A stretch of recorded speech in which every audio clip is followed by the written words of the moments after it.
Hey everybody, tonight we're debating whether or not the Quran is scientific, and we are starting right now with Muhammad's opening statement. Thanks so much for being with us, Muhammad. The floor is all yours. Uh, all right, so I just have a quick presentation in peace and blessings to you all. I'm just pulling it up right now. So, is the Quran scientific? Well, let's just get based. Can you see my screen, James? There. Yes. All right, so I'm just starting my counter right now. So submission to God is something very scientifical. I do want to get into the very basics of the religion, because you got to understand the religion has been inherited over more than 1,400 years. So there's some issues that happened in the previous times that we need to cover really quick. So communication is very important. When Muhammad used to say Muslim in Arabic, it already was defined. So people already knew what Muslim meant. It didn't need another definition. When I say Muslim in English, it means nothing. So when I say Islam, I'm actually meaning submission. Submission to what? To God. Muslim means submitter. Allah means the God. And I can prove this. Just give me 1 second. Quran means recital, but there's only one Arabic recital, which is known, which is the word of God. Sharia, the word Sharia, actually means school. Jihad means effort. So these words are important. The problem is they seeped into the English language, which they never should have in the first place, because the religion is universal. Some modern misconceptions when it comes to submission. Submission existed before Prophet Muhammad. Submission can be achieved without knowing the recital. So examples as Moses, Jesus, and Adam. The school of submission that came down on Muhammad, which people call Islam, gets you to submission, but it's not the only school of submission. But it's currently the best known school of submission. And that's why a lot of people tend to turn to the Muslim faith. The best submitter or Muslim that ever lived or will ever live is actually Abraham, despite popular belief. Every name and title of God has a translatable definition. So in Arabic, you have Al-Rahman, the merciful, Al-Sami', the hearing, Al-Khabir, the knowing, Al-Muallif, the programmer. And with that said, Allah has the same A-L start or Al, which is saying what's La, God, Ilah is deity. So the actual word Allah had no meaning in English from the get-go. Yes, because of social structuring for people to communicate, we had to bring it into the English dictionary. But with that said, the God already has a meaning in English. We don't need to explain what a God is. A God is very clear on who he is. With that said as well, the actual faith or the testimony of faith, or in Arabic, which they say shahadat, the testimony is there are no deities except the God, because there's only one God.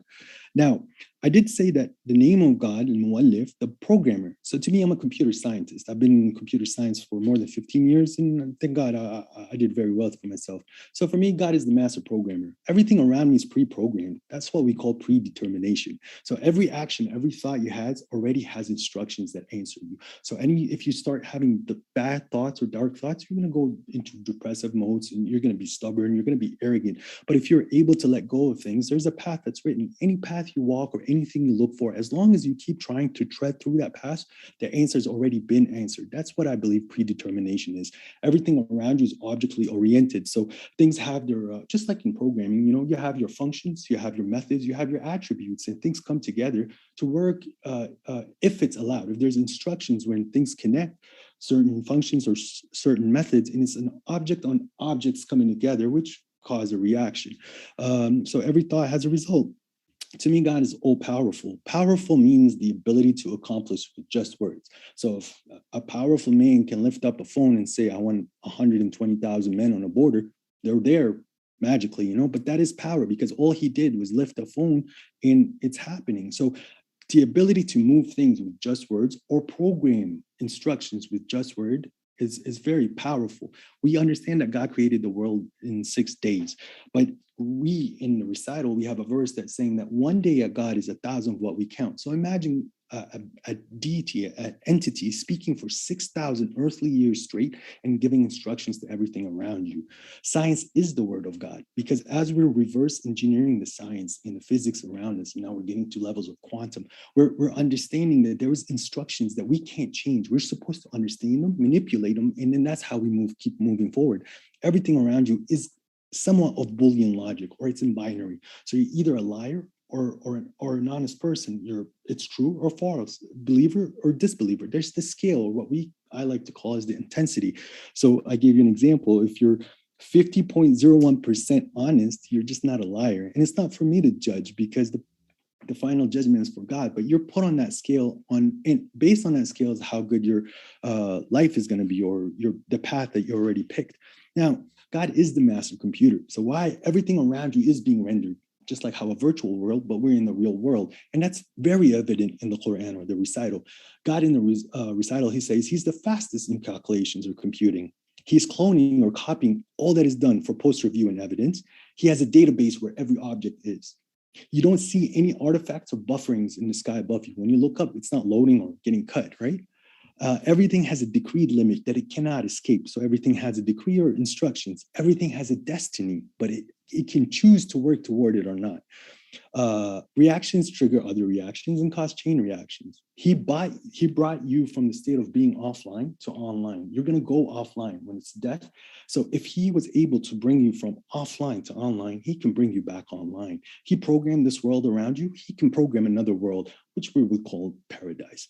Now, when we're going to come to the specifics of the recital, there's verses that clearly go with the physical, like the laws of nature with physics. So there's a verse here that says, God created every grounded mobile creature from water, and thus some of them move on their bellies, some walk on 2 legs, some walk on 4. God creates whatever he wills. God is capable of all things. The word I want you to notice, the word dab. Dab in Arabic roughly translates to a grounded mobile creature. So it's not a bird and it's not a fish. It's something that walks on ground. And as you see, the Arabic is very clear because all I had to do was say one word, but I had to use about 3 words in English to explain that thing. There's something called a lexicon where it takes the root words of Arabic, because Arabic is a structured language. It's very programming. Like the grammar is programming in a sense. That's the syntax of that language. But the actual root word of the word is telling you that it's not a bird and it's something that's grounded, that's walking. Now, if we go back to it, to the recital, there's a verse that's saying there isn't a grounded mobile creature nor a bird. So God himself is making a distinguishment between dabbe and a bird. And now back to the original verse, you can see that God wrote that some of them move on their bellies, some walk on 2 legs, some walk on 4 legs. God created whatever he wills. So God never shied away from saying 2, 3, or 4. Take care of the orphans. If you can't, marry 2, 3, or 4 women. And if you feel you can't just be just with them, then one's insufficient, or whoever you give your oaths to. And the less you take, it's better because you won't transgress. But he said 2, 3, and 4. And now, if you go to a different verse, God said that the angels, when he takes messengers from the angels, he gives them 2, 3, or 4 wings. And there's another point here. He increases in the creation as he will. God is capable of doing anything. So he increases in the creation as he wills. God is capable of doing anything. Going back to the original verse, it says that God is capable of doing anything. So after the number 4, you're able to add as many legs as you want. That's why there's insects that have many legs, obviously. But if we come to the numbers, it says 2 and 4. Well, tripedialism, the ability to walk on 3 legs, it isn't observable in the natural world. So there are no known species where 3 legs is a standard. And now, if we're going to carry on with just that verse, God said that God created every ground mobile creature from water. That's kind of starting to sound something familiar, that we're a theory that we're taking on. There's another verse that states as well that have the atheists not observed that the sky and the land used to be one mass, and then we have split them, and from the water we made everything that is living. Do they not believe? So if we go into the, where we're talking about evolutions, where we come from a pair, it's not an ape, but it's similar to an ape, but then things branched out to monkeys, apes, and then the Homo sapien. But then somehow this Homo sapien, which is different from all the other creatures, came to a point where it had a spark, and that spark the ability to speak and communicate without, emotions and grunting and stuff. And at the same time, it had characteristics that's not part of the natural world. And one thing that God does a lot in the recital is he compares things to stuff. It's like, why are they running away like their donkeys running away from, or like their zebras running away from lions? But when it came to a certain verse, he didn't use the word like. He said, those that transgressed in the Sabbath, he said to them, be despised apes. So when that spark of humanity, or that little spark of diplomacy that's in you, and the ability to be human, which is different than just a regular animal, when that's taken away from you, you're just like an ape, or you are an ape at that point. So that kind of aligns with the theory of evolution, which we're still trying to discover. And there's a verse that's very clear, and it's a very scientific verse when God said, travel through the lanes and observe how God began creation, and he will produce the final image. That's so as we're seeing the steps of evolution that God left clues for us, he still produced that final image. Now, this is a verse that says, a proven miracle sign for them is the night we strip from it the day, and thus they are in darkness. It's already a miraculous verse, but he used the word miracle in that verse. What is the miracle? In 650 AD, the common idea of people was that the sun lights up the whole sky. But in 1,000 years after that verse, we realize that the night is a constant, while the day is a variable based on the sun and the atmosphere. If there's no atmosphere, there's no day. And the night is still present over the day. So I could put wallpaper on a wall, and then at night, I strip the wallpaper from the wall. The wall's always present. That's why he used the word strip. And later in the recital, there's a verse that says, the night covers the day. So how would a prophet in the middle of the desert know that? I can give you about 30 seconds to wrap up. Fasting is good for you. There's a process called autophagy where it recycles your body. The only way you trigger that, the best way to trigger that is through fasting. God said that he developed lumps into bones, or like from the embryo, the bones came out. If you're looking for stem cells, they're in the middle of bone marrow, which is the center at that point. God said that he brought down iron. He didn't say that iron is part of the earth. He brought it down. So if you look where the main sources of iron come on earth, they're actually from meteorites. So it's pretty self-explanatory at that point. But at the same time, remember, the recital isn't a book of science. We're trying to see if it breaks any fundamental science laws. And the book of recital, and just to finish on that point, the book of this is the science of humanity. About a minute after. We got to. I can give you like 10 more seconds. Unfortunately, I couldn't finish it, but yes, I'll stop. We'll jump into the opening from Aron as well before we go into the open conversation. But want to say, and then if you could do me a favor and unshare, it's all right, I can do it on my side. Want to say, folks, thrilled to have you here. If it's your first time, we are a neutral platform hosting debates on science, religion, and politics, and we hope you feel welcome, whether you be an atheist, whether you be Muslim, Christian, you name it. We are glad you are here. We'll kick it over to Aron. Thanks so much. The floor is all yours, Aron. Oh, I think you might be on mute. Let me try to... Nope, that was me. So it seems that Muhammad changed the topic to, is the Quran religious? His opening argument, much like the Quran itself, was little more than a recital of the question-begging fallacy of circular assumption, which is ubiquitous throughout religions, all of them. But it's not permitted in science. And the debate I agreed to was whether the Quran is scientific. And what does it mean to be scientific? If we simply Google that, we see that it must be based on or characterized by the methods and principles of science. And discussing the mythology or the methodologies of science must begin with methodological naturalism, the principle that all postulations must be based on indicative evidence and that all explanations must be according to natural laws and processes. And none of this is found in the Quran, which attributes everything to miracles. Miracles have essentially the same definition as magic, being the evocation of supernatural forces or entities to control or forecast natural events in ways that are inexplicable by science because they defy the laws of physics. For example, subatomic particles may not behave as predicted by classical physics, but they do according to quantum physics. So we can never just throw up our hands and say, science can't explain that, therefore magic. According to sciencecouncil.org, the methodologies of science include objective observation, specifically measurement and data. And we also need evidence, which in this context means scientific evidence, which is a body of objectively verifiable facts that are positively indicative of and or exclusively concordant with only one available position or hypothesis over any other. And then we need experiment and or observation as the benchmarks for testing hypotheses to see whether they are supported by the evidence. And anything that is not supported doesn't warrant serious consideration. Come back when you have something to show. Otherwise, we have literally nothing to talk about. There must be verification and testing, critical exposure to scrutiny, peer review, and assessment. And these are ways of objectively checking and rechecking repeatedly so that we don't get fooled into believing something that is not evidently true. And what we already accept must still continually be reevaluated and, if possible, refined and improved, if not exposed and rejected. If it's true, in whole or in part, then the evidence will support it. But if it's false, then there has to be some way to show that too, or at least what parts are false so that we can correct them. According to lumenlearning.org or .com and a number of other sources too, all scientific ideas must be testable. If it's not testable and not at least potentially falsifiable, then there's no way to improve understanding, which is the goal of science, to seek out the flaws in our current perception and correct them. You can't do that if there is no way to winnow fact from falsity, no way to know which direction would be correction or what parts are in error and needing to be corrected. If the claim can neither be indicated nor vindicated, verified, or falsified, then it is dismissed as empty speculation without meaning or value to science, because it cannot contribute anything to the sum of human knowledge. We don't need to prove it wrong.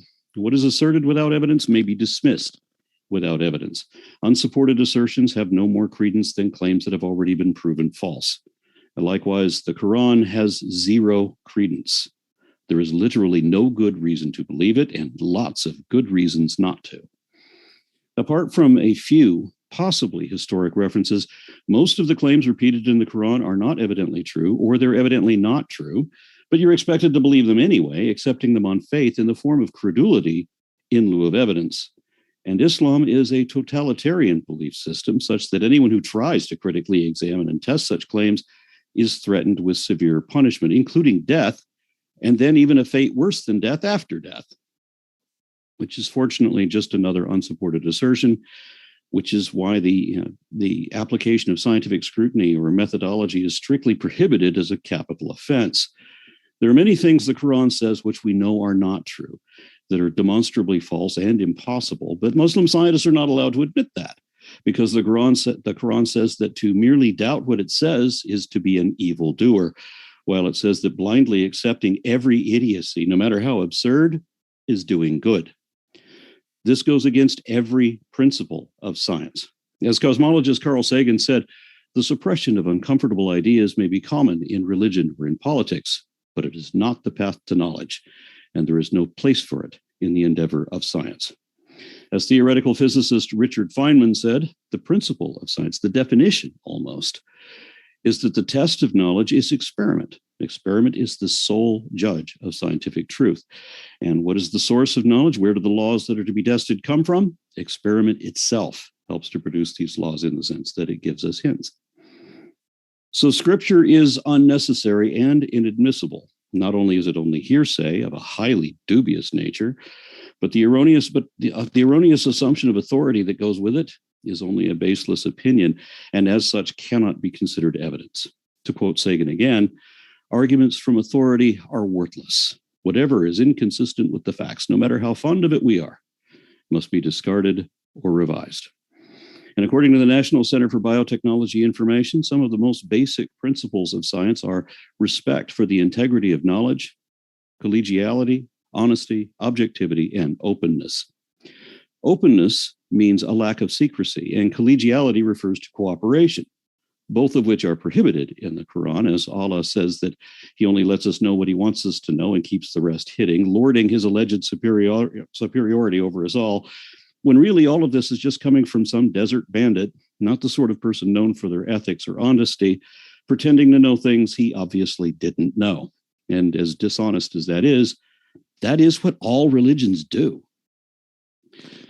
Honesty and respect for the integrity of knowledge both mean that one should never declare something to be true or false without sufficient evidence to support that conclusion, which again, you don't get in the Quran. Because right in the very first chapter, it already warns you that you'd better believe what you're told without question, reservation, or reason. Just believe what Muhammad allegedly said, simply because he allegedly said so, according to a bunch of other people centuries later who never met the man. We don't have anything resembling science in the Quran, only authoritarian dictates. Were we to accept the Quran as evidence of itself, then we would have to accept the Mahabharata as evidence of itself as well, and all the other Hindu scriptures too, in which case there would be much more evidence for Lord Krishna than for Allah. In reality, though, there is no evidence for either one, nor for any god or spirit of any religion, nor for anything commonly described as supernatural. The truth is what the facts are, what we can show to be true. There is no truth to any faith-based belief system. not one actual fact that is both verifiably true and indicative of that conclusion over any other. Nothing whatsoever to distinguish any faith-based belief from the illusions of delusion. The Quran is the antithesis of science. It is a repugnant, redundant, factless, thoughtless collection of empty threats and impossible absurdities, unsupported by anything, contradicted by everything, and the best that it has is a posthumous promise at the opposite end of a false dichotomy that cannot bear examination and which isn't appealing enough to surrender reason to believe it anyway. You got it. Thank you very much for that opening, Aron. And we're going to jump into open conversation, folks. Want to let you know, hey, we are absolutely thrilled. If you haven't seen at the bottom right of your screen, we actually have 2 huge debates tomorrow. One is whether or not porn is bad for society with Kat and Dr. E. Michael Jones. You don't want to miss that one, as well as between David Wood and, we're very excited for this one, also at the bottom right of your screen, my friends, tomorrow morning, in fact, David Wood and Muji are debating who was Muhammad. So hit that subscribe button if you haven't already, as we have a lot more juicy debates coming up. And thanks so much, gentlemen. The floor is all yours, Aron and Muhammad. Right. Muhammad, I'd say if you can turn up your mic just a bit. It seems like it's gotten lower. If you're able to turn it up just a bit, it should be more matched. All right, just give me 1 second. I apologize. No problem.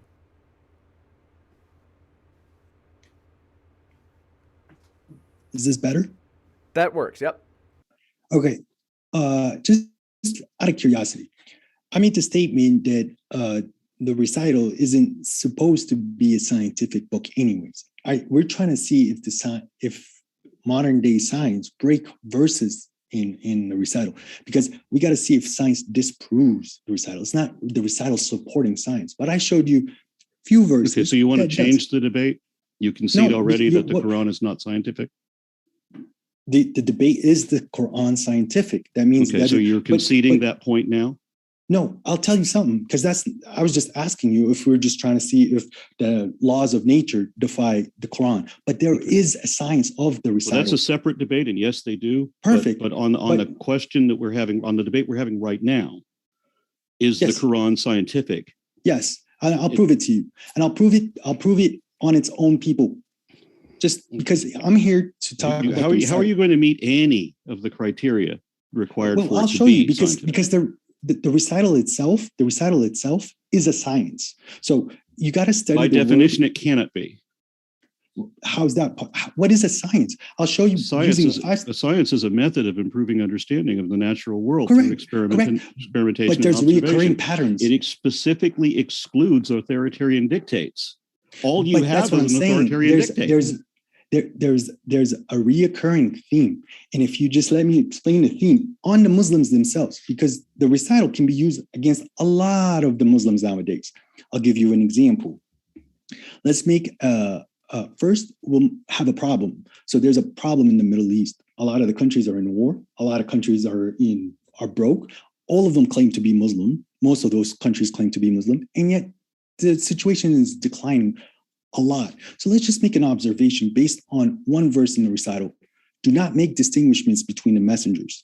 And now let's just observe, has that recurred before in history? Yes, it did with the Christians. The Christians believed in all the messengers before Jesus, but then they started putting Jesus better than everybody. And this is, Christians believed in Krishna and Buddha. No, I'm talking about the Abrahamic religion. I'm just talking about the Abrahamic religion because we're talking about the Quran. The Quran came down from a prophet that came from Abraham. So just from the point of the Abrahamic religion, we had Jesus, and the people who followed Jesus, they believed in all the messengers, but what do? From the morning till the night, they just talk about Jesus. The only way you get to heaven in the Christian religion is you have to believe that Jesus died on the cross for you to get to heaven. He died for your sins and he died on the cross. You're in heaven. It doesn't matter if you're rotten. And it doesn't matter if you don't do any part of the religion, which is give to the poor, pray, and things that self-improve yourself or for self-improvement. I apologize. That's one thing they do. So it's just, you say words and you're magically free from sin. Well, the Quran says the same thing in practically every surah.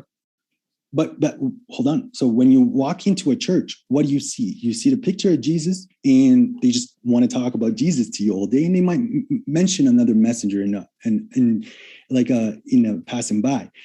Now, if you look at the Muslim religion nowadays, the people that say they follow the Prophet Muhammad, have they broke a cardinal rule? Let's see how they compare with the modern day Christians. And listen, this doesn't apply to all Muslims. There's a small group of Muslims that we're getting persecuted because of this. And you got to understand you get brownie points being a religious person and pretending to be persecuted. Does that earn you something? You got to understand the recital itself. There is no compulsion in religion. If I showed you a way where my submission gave me peace of mind because of my submission to the laws of nature. I was reading the Quran today. Understand? And I noted, I didn't drag a copy of it in here, but I noted where it says, as it says over and over and over again, almost every surah, that the sins of the believers will be canceled, which means that the believers still have sins. The sins are immoral acts, right? So the believers can be immoral, but the only thing that matters is if they're believers. And the Quran says over and over again that to believe means to do believer good. Doesn't get you to heaven. There's nowhere does it say a believer gets to heaven. Just to be sure, we heard plenty from Aron because we've heard maybe several minutes in a row from you, Muhammad. I just want to be sure, and then I promise we'll come right back. But the point I'm making is Muhammad, what I'm saying is I'm asking you to let Aron speak for a second. Sure. To believe is to do good, and to disbelieve is to be an evildoer. So the people who believe will have their sins canceled because they still have sin. They're still committing immoral acts, but they believe. And the only criteria for salvation is that you believe. And if you don't believe, then it doesn't matter how good you are. You're going to hell because you didn't believe. That's it. It's how credulous were you? That's your only, and that's, while that is another fine debate. If you want to compare the Christians and compare the Muslims, I'm game for that second debate too. But the one today was supposed to be talking about whether the Quran, not Islam or not Christianity, we were talking about the Quran, whether it is scientific. And I don't think you understand what the words. I don't think you understand any of the context of what the debate were supposed to be. I do want to just before we go into religion, or more particularly, I do want to say examples, Muhammad, as if we discuss, like you talked about autophagy and whether or not fasting leads to that, and that's connected. You were trying to make an argument for that being connected to Islam. That wouldn't really make a difference. But you could. My point is, you could study the recital as a science. So when certain people do certain actions in the world, as a humanity, it starts to fail. You've seen it many times in history, and we're reaching that point even in America. Like the reason why Moses was been sent or talked about a lot, and what happened in the Pharaoh times, and why the Pharaohs fell. You're seeing the same things. In a scientific method where people are being oppressed. There's the rich is really rich, the poor is really poor. There's wars that they can't afford. Method? Yeah, because it's based on observation. You're making a hypothesis. You're doing your testing, and you're seeing the result. And it's conclusive with the recital. How do you test and correct it? How do you identify whether it's false? Because you see, you made a very big mistake. It's not the believers that go to heaven. It's the believers who were righteous. So there's a lot of people that say, "Oh, we believe," but then they don't. The believers who are righteous. What makes one righteous? Look, righteous is okay. So the problem is, I missed the slide, and I would like just to explain to you.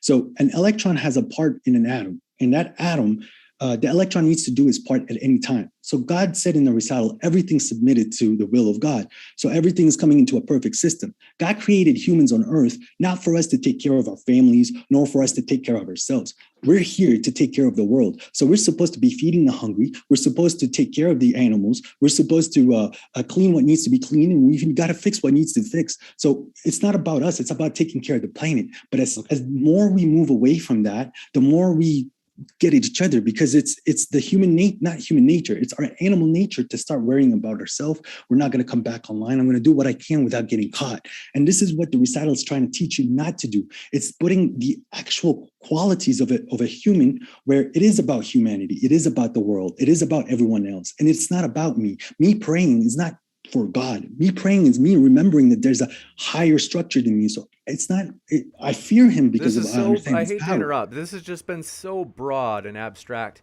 I was thinking, it's like one example. But if you want, we can go back down to the scientific details. I'm still talking. So if you were to make an argument, like you brought up the idea of fasting, and I'm going back to this because it's interesting, and I'm like, okay, tell me more. From your opening, you had said autophagy is like, you get in this fasted state and it's good for you. It's like cleaning out your cells. Like, if we talked about that, like, do you have an argument to say like that is like exclusive to Islam, or that's something that is something to that effect? Yes, it's more exclusive to Abrahamic religions. More importantly, and exactly. I asked the question. I asked the question of how is the Quran scientific? Which of the scientific principles and methodologies does it adhere to? It should adhere to all of them. So what was the observation being made? What was the hypothesis being made? How is that being tested? How is it potentially falsifiable? How would you correct it if it's wrong? Notice that he answered none of those questions. He just gave more unsupported assertions of the question begging fallacy, where he assumes his conclusion. He believes it because he believes it.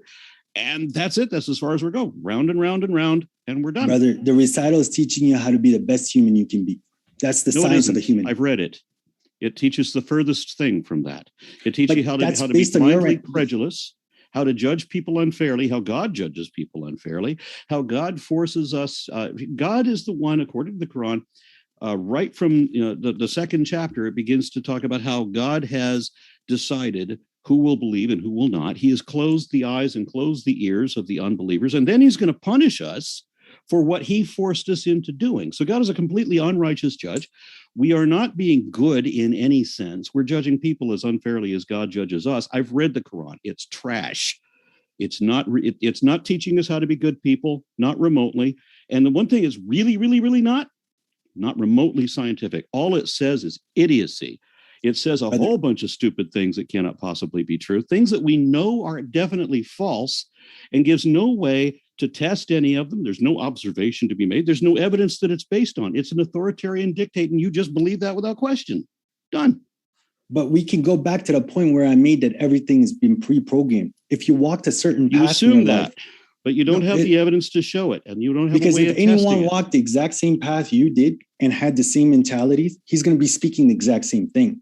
That's where God is not allowing you to understand the words, is because you walk through that goes path. against the scientific So you get sealed again. Because that's what you put in your pot. It's like you putting a bunch of salt in your brownie, and you're saying like, oh well, it's not sweet anymore because you got to that point. But if someone walked in a different path than you and had more of an open heart or an open mind, that's where the words do apply to him, because it's already been predetermined. I hate to do this, but I tried to get it to go into I tried to even.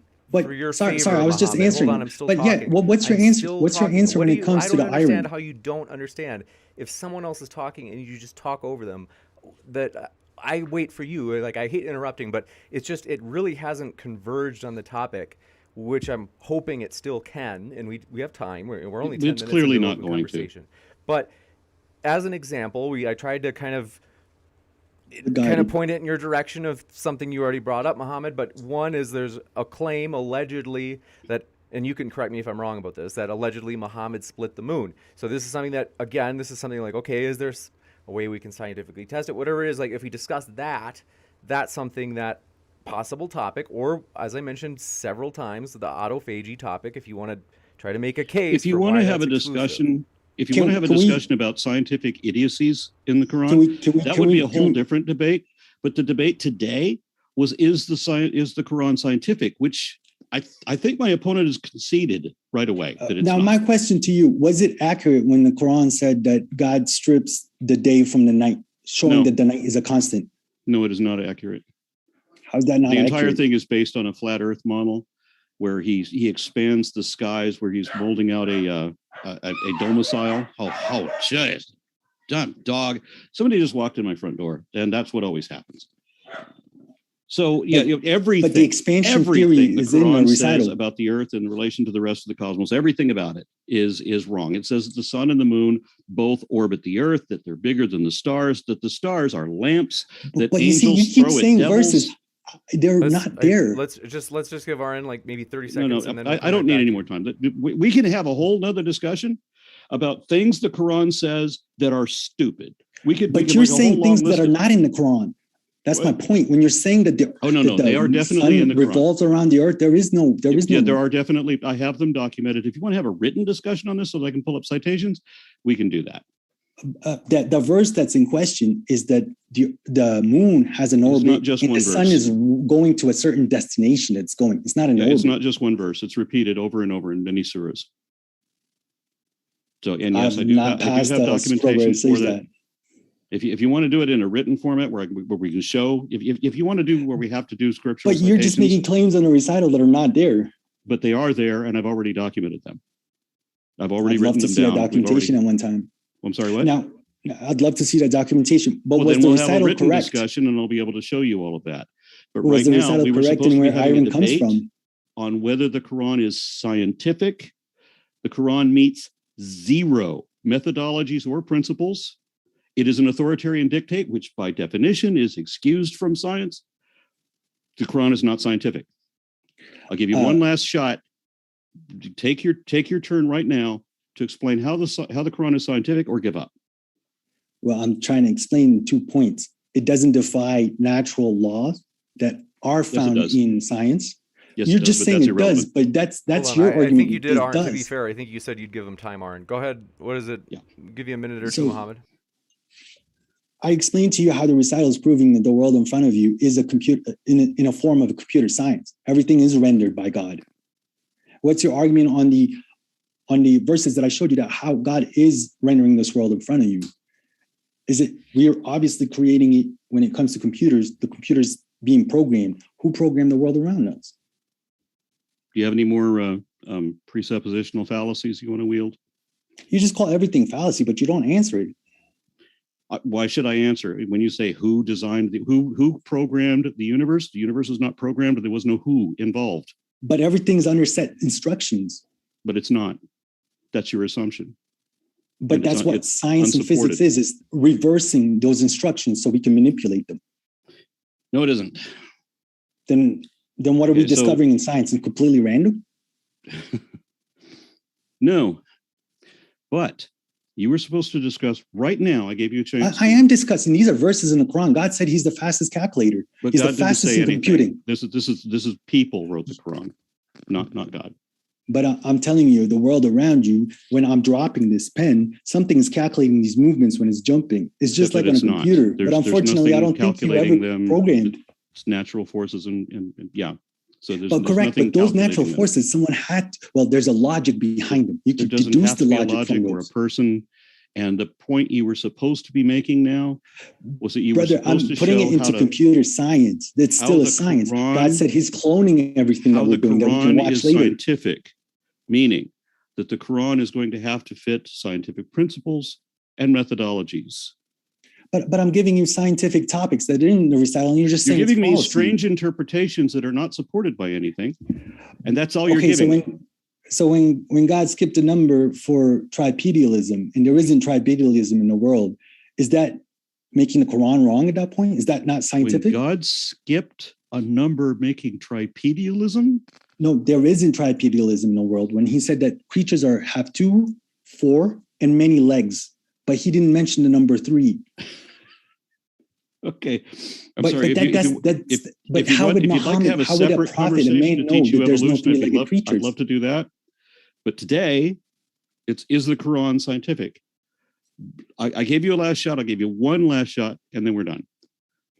Show me how the Quran itself is a science. What? The Quran itself is the science. It's trying to show you how to be the best human you can. But you still haven't answered. And even if that was true, it wouldn't make the Quran a science. If the Quran was, in fact, it's not. But if it was a guidebook to make you a good person, if that statement was true, which it's not. But if you were right about that, based on what you're saying, it's not just because it's not for you, but based on what? It's not for anybody. It doesn't meet scientific methodologies or principles. It is not in any sense remotely scientific. It's not testable. It's not repeatable. So is this scientific? If you get angry, right, there's going to be repercussions. And the more anger you show, the more repercussions you get. That's observable, and that's something you can theorize, and that's something you can practice. With whether the Quran is scientific. Brother, just computer science. There's the Yes, science there of is just computer science, observation. and reality is not computer science. You're making an unsupported assumption. How And is that it's not unsupported? It's relevant. very supported because I It's myself not relevant to programmed a whether lot, the Quran is scientific. but the Quran is aligning with with how computer programming works. Except that the Quran opposes everything about scientific methodologies and principles, stands in stark contrast against them. But then it supports evolution theory. No, And that's something that's against it Abrahamic doesn't. religion for a very long It time. doesn't. It gets everything wrong. In regards to what? What's In wrong when it's saying regards to observe how God reproduction, began creation? in regards to, okay, you asked me a question and then walked all over the answer. I don't know what else I could do. I'm just going to sit back and shut up. You enjoy making your assertions. I think we're done. Muhammad, this would be, let's see, a So, great James, chance. I tell him a verse, he says, no, it's not. But he's not showing any proof. Maybe we can do something like, does the Quran teach creation evolution? That's something that Aron usually enjoys talking about, is evolution, or let's see. So that if you want to change the topic to talk about whether the Quran supports evolution, I'm happy to shift, but he's going to have to concede that the Quran is not scientific. We have to finish the debate we're already on before we start a new one. Brother, it's the science of humanity. That's why the Islamic age works so well. The science of humanity? Yes. What, anthropology? No, the science of humanity in the sense that if someone's stuck to the system as a community, because the whole point of living is a community. It's not for individual sake. And the Quran that's what it's explaining. But I'm under the impression that whenever I agree to a debate, I should probably list out definitions so that the person I'm going to be debating knows what they're talking about before they begin. You're talking about the scientific, like of the natural law, but there's a lot of sciences in the world. There's a science of music. There's the science of, as I said, computer science, but that's not something you're willing to entertain. I'm not willing to entertain computer science. Correct. I am certainly willing to entertain computer science. I accept that there is computer science. I do not accept that middle-aged or medieval fables about flying horses and guys who can talk to ants and other such bullshit. I don't accept that as science.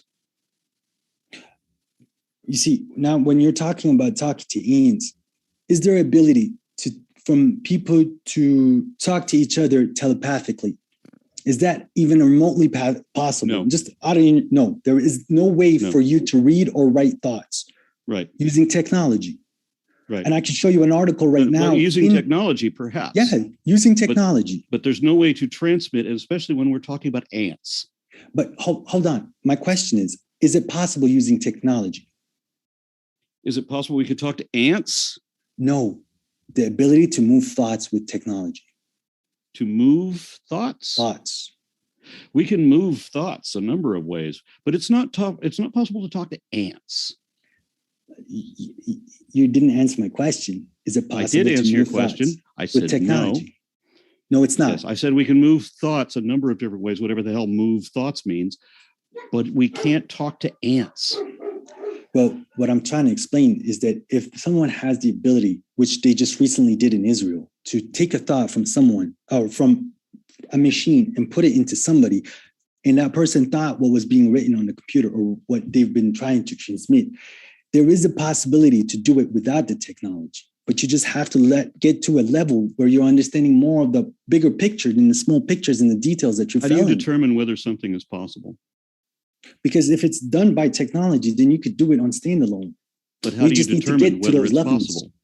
Because right now, I can't tell this pen to move. But when we understand how quantum works, we can get this pen to move. Okay, so third time, same question. With relying on technology. Okay, third time, same question. How do you determine whether something is possible? Brother, it's determining it is if we can mimic it. Is a what? It's if we can mimic it, even if we're mimicking it with the technology, then we can do it on standalone. Something I don't know what freaky. What did you say? If we can get it using technology, it can be mimicked without technology. How would you know? Fourth time, same question. How would you know whether it's possible? because the sun is up there and the sun is bright, and they're making a secondary sun in China in the way they're creating it. It's something that's using the same chemicals, using technology to produce the same result. What? Brother, they're using the same technology. Okay, so they're the using way that technology you to do determine the same result. the way that you determine whether somebody asks you, is this thing possible? Is it moving thoughts, talking to ants, whatever it is? The way that you determine whether some proposal is possible is because the sun is up there and the Chinese are building a new sun. Did I hear any of that right?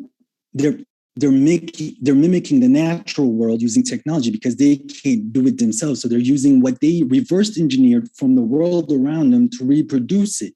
So when that's I where ask the programming that everything around you is programmed. When we ask whether it's possible to talk to ants, you're going to answer that question by determining that the sun is in the sky and that the Chinese are making a new sun? My answer is that if we're able to reproduce it with technology, which we can, then there is a being that can produce it without technology. Why would you make that assumption? And that's where I made the comparison. There's a being that created. Why did you make that assumption? Because again, it's the comparative, because we made a sun, or there was a sun that was already there and we're copying it. So it was already possible in the first place. So what makes you think that if somebody can synthesize something, anything, that means that there's a disembodied mind who used magic to do it in the first place? Why would you make that assumption? Because something put it there in the first place. And that's where I'm coming down to the programming. Something didn't put it there. But it followed a set of instructions. But it didn't follow a set of instructions. There are no instructions. But the sun can't change its color unless there's certain... The sun can change its color, and there are no instructions. I don't know what else I can do here. James, where can I go from here? I like the story, the idea of the China second sun. Tell me more, Mohammed. Mm-hmm. Well, what I'm trying to explain is the technology is mimicking the world that's around us. It's doing things that we can't do. But because we're able to mimic it, then it existed before us doing it.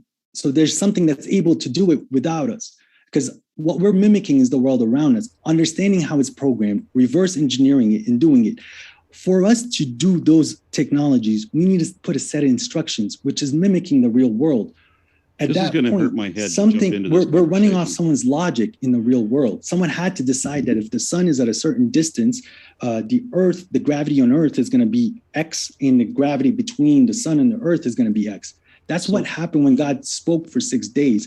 He programmed all the sciences around us that we're just reverse engineering for us to understand. And that's clearly in the Quran, because he's not going against the natural law. Might have to jump into Q&A soon. Let's see. Unless there are other final thoughts before we do. We have a lot of questions already, actually, so we can jump into it early. Can we please just go to the Q&A, because I'm obviously not going to make headway with this guy. But again, and to be fair, man, you said things that are not in the recital. To be fair, I said things I can absolutely prove with documentation are definitely there.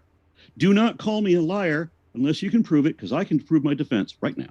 But don't call me deluded, because you're just claiming things that then show me one verse. Show me one verse where God said the sun rotates around the earth, because you're just putting from your. It will take me about 10 minutes to pull up the pages that I've written about this to get the citations, but I could do it in about 10 minutes. Like I said, if you want to do a discussion in writing where we have time to pull up the citations and I can give you the exact chapter and verse, I'll be happy to do that. I don't understand. You will never accuse me of lying again. Brother, I had a book ready, waiting for you to tell me some verses for me to just cross-check on what you're saying. But you never did that. You just said it's all false. You brought no evidence to what you're saying. I showed you a few verses that you didn't want to even discuss. You were supposed to say how the Quran was scientific. You failed to even try to address that argument. No, but it's your definition of scientific. My definition of scientific. It's not my personal definition. It's the definition of scientific. I'm sorry if you're using a completely different lexicon than the rest of us. There's the scientific method. But at the same time, I'm proving to you that the Quran didn't break any major scientific discoveries. No, you were not proving to me. You were telling me that I don't know what I know, but I do know. You don't. Know. You're telling me the Quran doesn't say what I know that it says. Might as well jump into the old Q&A. We do have a lot of Thank you, questions coming James. in. And we do want to get to as many questions as possible, so I'm going to try to move fast. Do want to remind you guys that our guests are linked in the description, and that includes if you're listening via the podcast, folks, as we do put our guest links in the description box for each podcast episode, which is always uploaded, usually, within 24 hours of the live debate. This one coming in. Thanks so much, Oflamio, for your question. Said, did Yahweh program himself into existence before he existed? I think this is for you, Muhammad. Well, you see, us as human beings, we have a start and end time. Everything around us has a start and end time. We don't understand the concept of infinity. That's not something that we can understand. And people don't believe in God because of that. And I have a proof on how because every word when God is saying, it's becoming truth. So the testimony isn't there's only one God, the God, or there is one deity, the God. He said there is no deity except the God. So if you're going to take it as a technicality, you don't find evidence, or it's not evidence, but you don't find it easy to believe in the God, because he said there are no deities except the God. So people stop at there are no deities, impossible. But God made that extra part for the people who have a little bit more humanity, because you don't need to get into some people can believe on a very little. So obviously God didn't program himself. God put certain limitations to himself so that when on the day he reveals his full power, you'll see that the whole idea was for you to take care of the earth. All right. And you stabbed me with a fork. Thanks for your question. It says, just because humans have an ability not found anywhere else in nature doesn't mean it's unnatural or superior. Plenty of animals have unique features. Take the mantis shrimp's eyes or a giraffe's neck. I think that might be for you, Muhammad. Yes, but they don't have the ability to cover as much as we covered, just with our brain power. You know, like we were able to build more than what an animal can build. But on that note, God did say that the weakest homes is the spider, and you could see the strength of a spider, the spider web, actually the silk itself. But it's a weak home comparative in the ratio, because like you have this strong material and you're building something that's so flimsy. Is that true? 10 times stronger than steel per pound. That's awfully correct, flimsy. but it's such a flimsy house for being something that's so strong. This one coming in from, do appreciate your question. Ollie P says, give me any decent sized fiction book and I'll find a way to cherry pick it and spin parts. And let's see. So those are the kind of questions where, folks, it's like, it's not really even a question. It's just kind of like a trollish super chat. We're looking for like more substantive, deep questions. This one coming in from You Stab Me With a Fork says, Christianity being wrong or bad does not say anything about the falsity or truth of Islam, though, Muhammad. Well, I was trying to get to the point where the science of the Quran plays. The second you break one verse, you're going to be deluded. And when people started idolizing Prophet Muhammad, that's when the problems in the community started happening. And that's because anytime you're breaking a verse in the Quran, you're getting a little bit of delusions. But I can't explain that, because as soon as I start getting into it, you want to get back into the way we understand physics. But that doesn't, or the way we understand, like, you know, the sciences, when biology, chemistry, physics. But you don't apply that to a book where it's teaching you wisdom, and not for you to judge, but to judge yourself. You got it. This one. And sorry, but to this moment now, you just, when I told you, is the night still present when there's day, you said no. Yes, it is, brother. If you take a rocket ship through the midday and you go up, you get into space. That's night. Yeah, no, it's not. And it's not dark and it's not night me. After you go out of the atmosphere. That's not night. That's correct. It's still not night. This one coming in from Al-Azad Akbar. Actually, first up, Stupid Horror Energy says, what does the Quran say about why the 0-point energy of the universe doesn't cause a cosmological constant? I apologize. I don't know what that question means. No problem. Appreciate your honesty. This one coming in from Canadian Catholic says, well, one for you, Aron. Settle the debate. Aron, please. How tall are you? Between 6 foot and 6'1". You guys, this one coming in from Al-Uza Akbar says, I wish I could stay. I have to work. Hopefully you'll still be talking when I get there. Thanks for your support. And thanks. Prison Roof says, they quote Aron, and they say, Aron says, what makes righteousness? And they say, Muhammad says, quote, so an electron has an atom. I think they were saying... No, an electron is part of an atom. You're put on this world to do up. You have a duty on the world. You either do it or don't. Gotcha. You're saying that duty is what makes righteousness. Like if a person, whether or not they do their duty, is what But makes them fulfilling the duty for the community rather for yourself. And that's what made the Islamic age so strong. It's because it was about everyone else, not yourself. If But we we could want have to a talk about how conversation, if we had a conversation in writing where we could actually produce citations back and forth, I believe that would have been helpful because you didn't.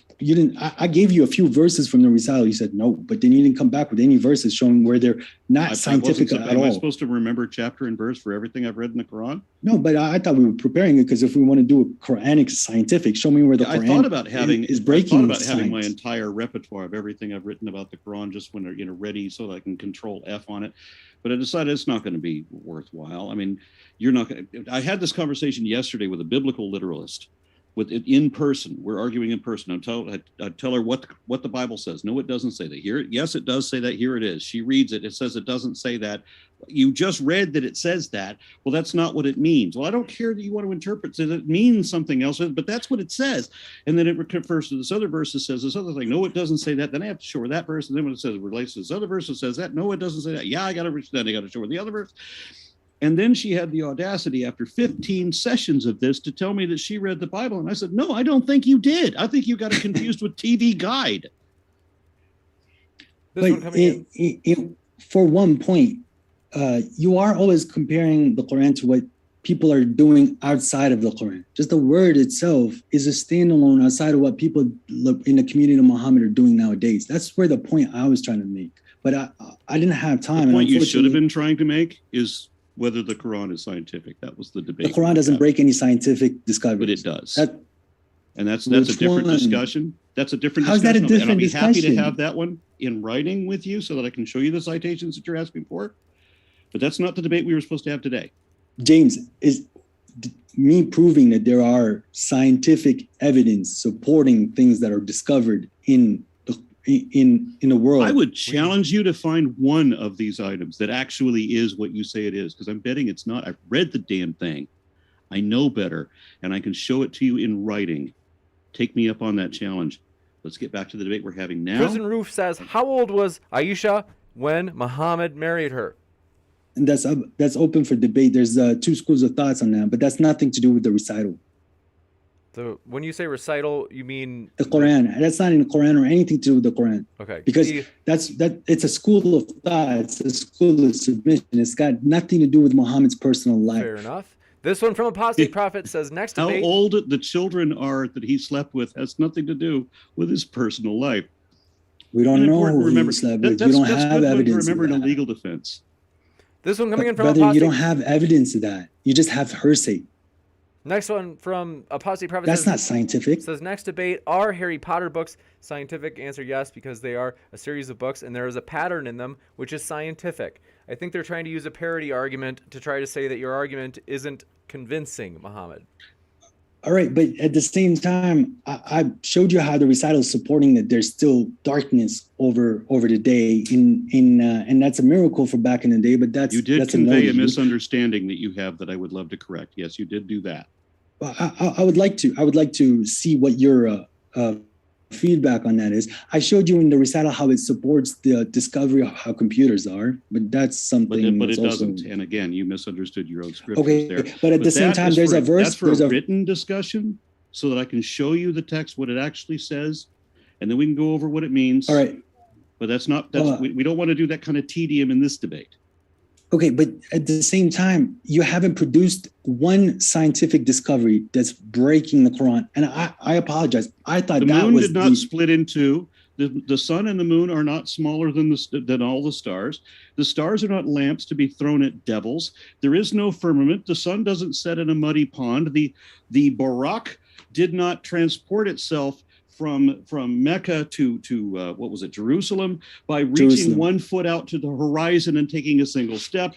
No, can you show me that verse? Trip at best. Can you show me that verse where it took one hoof? People and cannot reached talk Jerusalem? to ants. Birds did not dive bomb elephants. I can spend a day if we want to talk about the stupid falsehoods that are in the Quran. We could make a day out of that, and I've already listed some of them. I see. And everybody's waiting for me to bring up this one. Semen does not come from between the backbone and the ribs. And here's the thing. The development that is described in how the fetus develops, the Quran got that wrong too, because it copied bad science from that day. And there's nothing you can do about that, because it's just people writing the damn thing. That's why they wrote their own errors into it. As I said, that's a different debate. And now you have a list of a number of things that you can't defend. Now let's get back to the Q&A, which is what we're supposed to be at. I'll give you a chance. I'm curious. The whole semen thing, Muhammad, what have you got? So the Sulban Taraib, when they translated as the backbone and ribs, if you look at the actual language, sulb means something that's hard, right? And Taraib is coming from chest. The chest is the cleavage. It's a semen that's produced between something hard and a cleavage. But they don't want to write it in that way. But I can show you with breaking down the words. It's something hard in the cleavage. Isn't that where you need that action to create I just want to make sure I understood you. Yeah, it's a sexual reference. You said that semen comes from between something hard and the cleavage? No, it's between the actions. I think you're doing it wrong. I think you're doing it's talking about the actions. But my friends, you're just taking it from your own interpretation. Because when it comes to the things that you said, aside from the miracles, the things that support science, you're just throwing them around. But look, there's a science in the recital. No matter what I say to you, you won't believe. You're proving. Be able to prove the point. Brother, nothing I will say to you says how mountains pegs unto the earth. Where is the geological evidence for that? Yeah, I got Hamza's sources to admit that was wrong. I was impressed that I managed to do that, to get a Muslim apologist to admit that argument was wrong. That what? He wouldn't admit that meant that the Quran was wrong, but he admitted that argument against isostasy was wrong. Wait, the pegs on the earth don't stop earthquakes? The mountains don't help in causing less earthquakes? The lithosphere flows right under them. All right. This one from Witwit says, Smile James, thanks for your kindness, and Greenpeace, thanks for your super sticker. Hudaf Haku says, to Muhammad, how would you scientifically test a specific claim in the Quran, such as the existence of jinn? Which, for those of you unfamiliar, I think that usually means demons, right?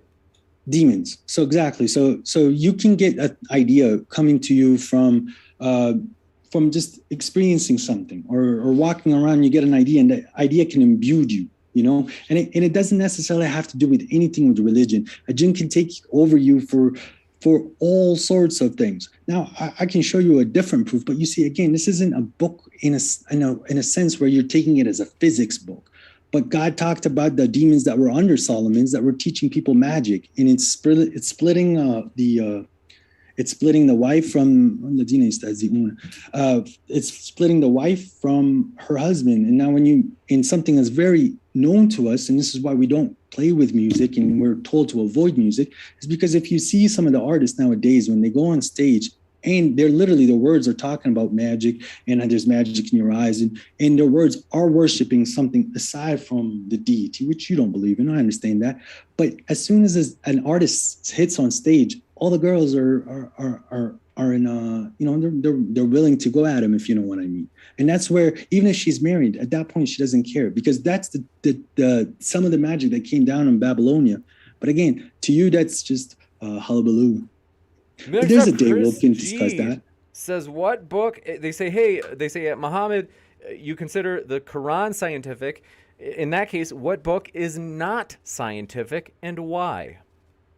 Well, if you can't understand a pattern in a book, and if the book is contradicting itself, at that point it can't be too scientific.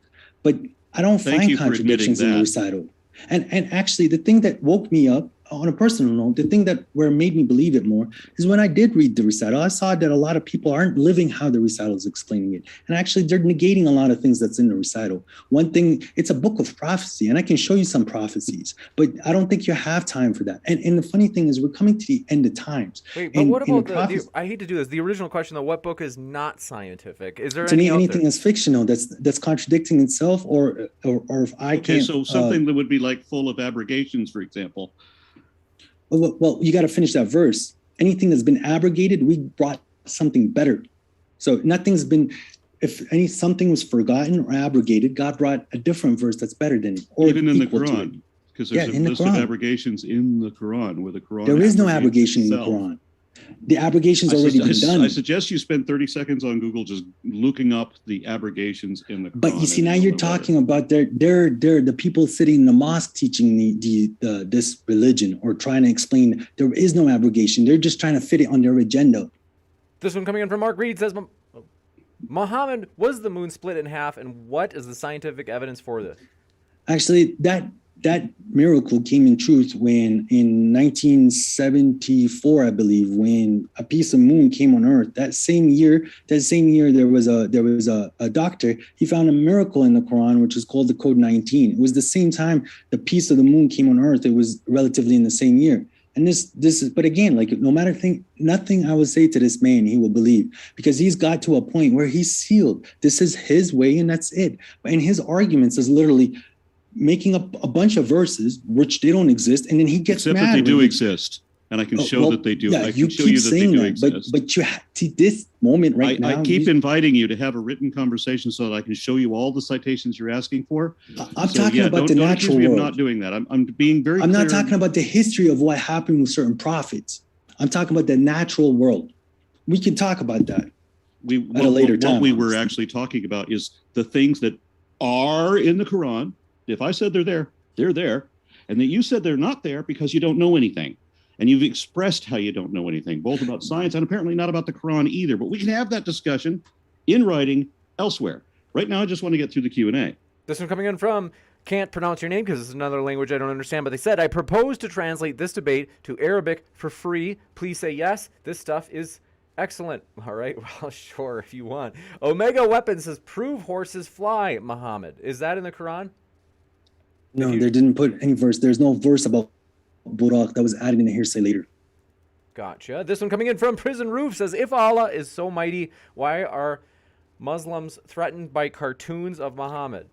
But this is the point I was trying to make earlier. The second you start to make distinguishment between the prophets, you're going to get in delusions. God said, don't make distinguishes between the messengers, and that they only defend Muhammad. That's why they're looking the way they are. That's why the whole civilization fell. That's why nobody even likes them anymore. It's just because they moved so far away from what they've been taught, and they moved so far away from the school, and there's only a small portion. The people that are trying to explain what I know, they're actually sitting in jail on death row in Saudi Arabia, because the Quran doesn't say that you have to kill someone that turned away from the religion. That was hearsay added later on. So you got to think of a rich man sitting, he doesn't care about the Quran, and he said, oh, Muhammad said this, and if you don't like it, I kill you. And anyone that opposed those people, oh, those people left the religion, kill them. But those people were powerful people, like living in current times. Those are the leaders that ruined the religion. The religion's been hijacked about 1,000 years ago. So you're saying that what Surah 9:5 says, it doesn't say, or that was a change that was added later, but there are no abrogations at the same time.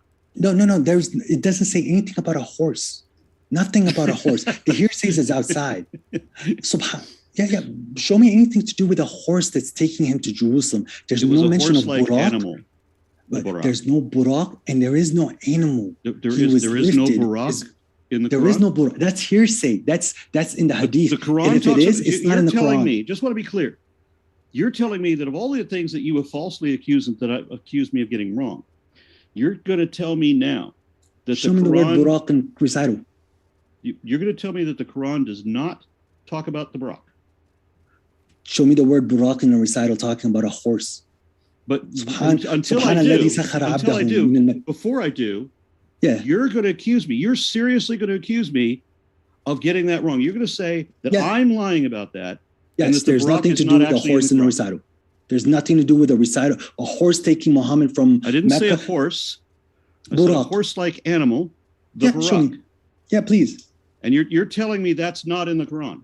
No, that's not in the Quran. That's in the Hadith, the wisdom and the traditions. Do I even need to? The problem is, let's just see in the Q&A. Let's just see in the chat if anybody else has read the Quran that already knows whether I even need to bother with this guy anymore. This one coming in from Prison Roof says, Aron, can you draw a quick cartoon? Never mind. Okay, our Arabian Princess, thanks for your super sticker. And Amy Newman says, it wasn't mean or anything. It was just like Amy Newman says, I am holding an after show after the debate. Question for Muhammad as well. What would it take to convince you that the Quran is not scientific? Well, actually, me myself, I lived with the book. So not growing up recently, like in the last 10 years. And a lot of people, and I told you this, James, a lot of people talk about the theory when it comes to religion, but very few of them actually live it. See, you said a lot of things. I actually didn't get mad, but I felt like I didn't have enough time to explain it because there is a lot to explain. The book itself applies to what's going on with America. You're talking about science and how science is proven. There's an event that happened 20 years ago, relatively, which breaks more scientific reasoning than it does the Quran does. Ago? Just one second.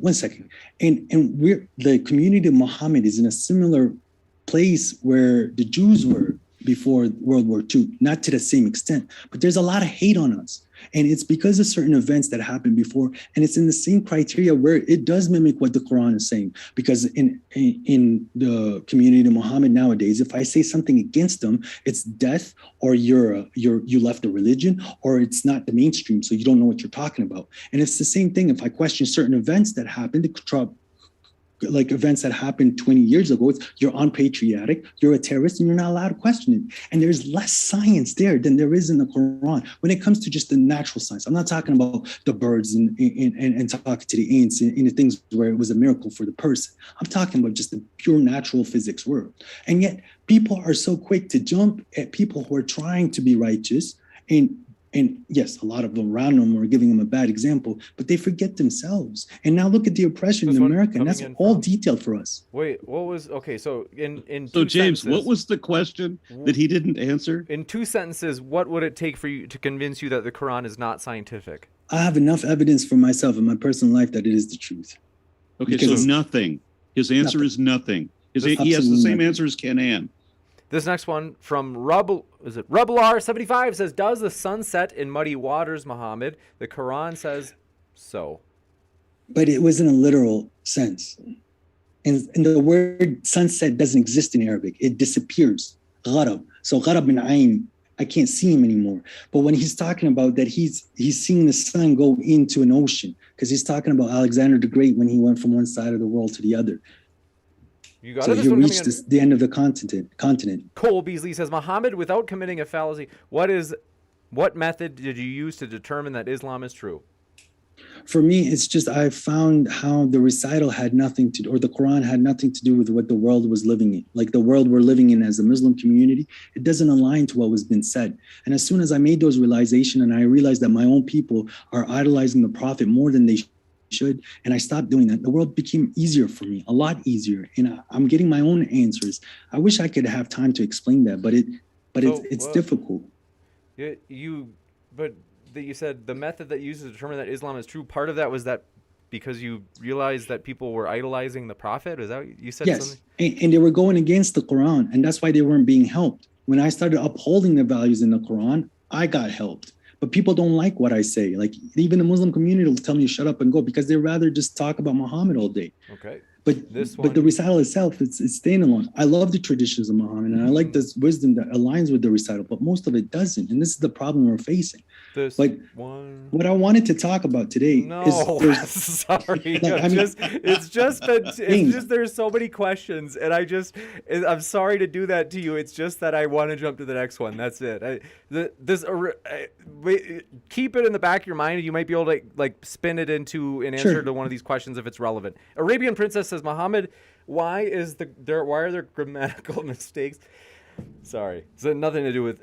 They say why are there grammatical mistakes in the Quran? You got to show me which verse you're talking about, because there's different recitations, but it's not grammatical errors, because the Arabic is very clear on its syntax and its grammar. You can't make them very easily a grammar error in the Quran. But it's a thought process. It's not like dots and punctuations, and this is where it's open for interpretation. This one coming in from Harry P. Ness, praise God, says, what is the most amazing scientific principle gleaned from the Quran ahead of science? So I think they're saying, was there something that the Quran maybe predicted, or maybe that it even just said, let's say theoretically, as just a crisp little example, let's say the Quran said that, if you wash your hands often, you will get sick less. And maybe, I don't know, maybe they already knew that back then, but anything like that. Honey is a very good healing substance. Gotcha.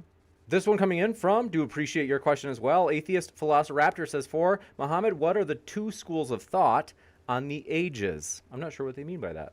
Ages of Aisha. Oh, okay. Some trying to pass it off as 9, and some people are trying to pass it off as 16. But no, sorry, 9 is when they're saying he did like whatever, and the other one is 18. But there's 3 years versus. My friend, you could laugh. There's evidence showing both ways. You got it. And this one coming in from, do appreciate your question. Doc Pluroma Not says, the Quran nowhere talks about suns orbiting the universe. It speaks of the sun, quote, around the earth, unquote, through. And that the sun and the moon travel in their courses They with, say- with وَالشَّمْسُ God's تَجْرِي لِمُسْتَقَرٍ permission. لَهَا. So Which yeah, means this, it's not falak, it's not an orbit. وَالشَّمْسُ تَجْرِي لِمُسْتَقَرٍ لَهَا means the sun is moving to a certain set location it has to go. It's thank not you an for orbit admitting at this that point. error, because the sun doesn't move in a location relative They to say, the earth. they said in parentheses, they said that the sun is moving through the sky from the east to the west as observed in its movement from sunrise to sunset. Where? I don't even know who this is for sure. It doesn't address who it's for. They just, in reading it as a whole, they said the Quran nowhere talks about suns orbiting the orbit in the does. universe. It speaks of the sun, quote, around the earth, and they put in parentheses through the sky from east to west as observed in its movement from sunrise to sunset. There's the sun, yes, showing around the earth, but it's also saying that the sun is going to a certain spot that it's already been preordained where it's going to go. And then it appears on the other side of the planet with God's permission. No, because nothing was talking about this. Actually, وَالْأَرْضُ تَمُرُّ فِيهِمْ, which is almost like a spin, but those are open for interpretation. That's I think that's the problem where me and you are going to have, because you're looking for the literals, but people are getting it from the interpretation. Actually, robots. There's an interpretation that robots are in the Quran, because I use the word dabba, a grounded mobile object. Or a grounded mobile creature, and God said that he's going to produce the creature from the earth that's going to speak to them, that a lot of people were not aware from God's proven signs. This one from Jay Fort. Thanks. I didn't see your question, but let me know if you have it in the live chat. Just tag me with Modern Day Debate and I'll read it. Search for Truth says, Quran 21:33, quote, and he it is who created the night and the day and the sun and the moon. He made the sun and the moon subservient. Each one of them rotates around its orbit.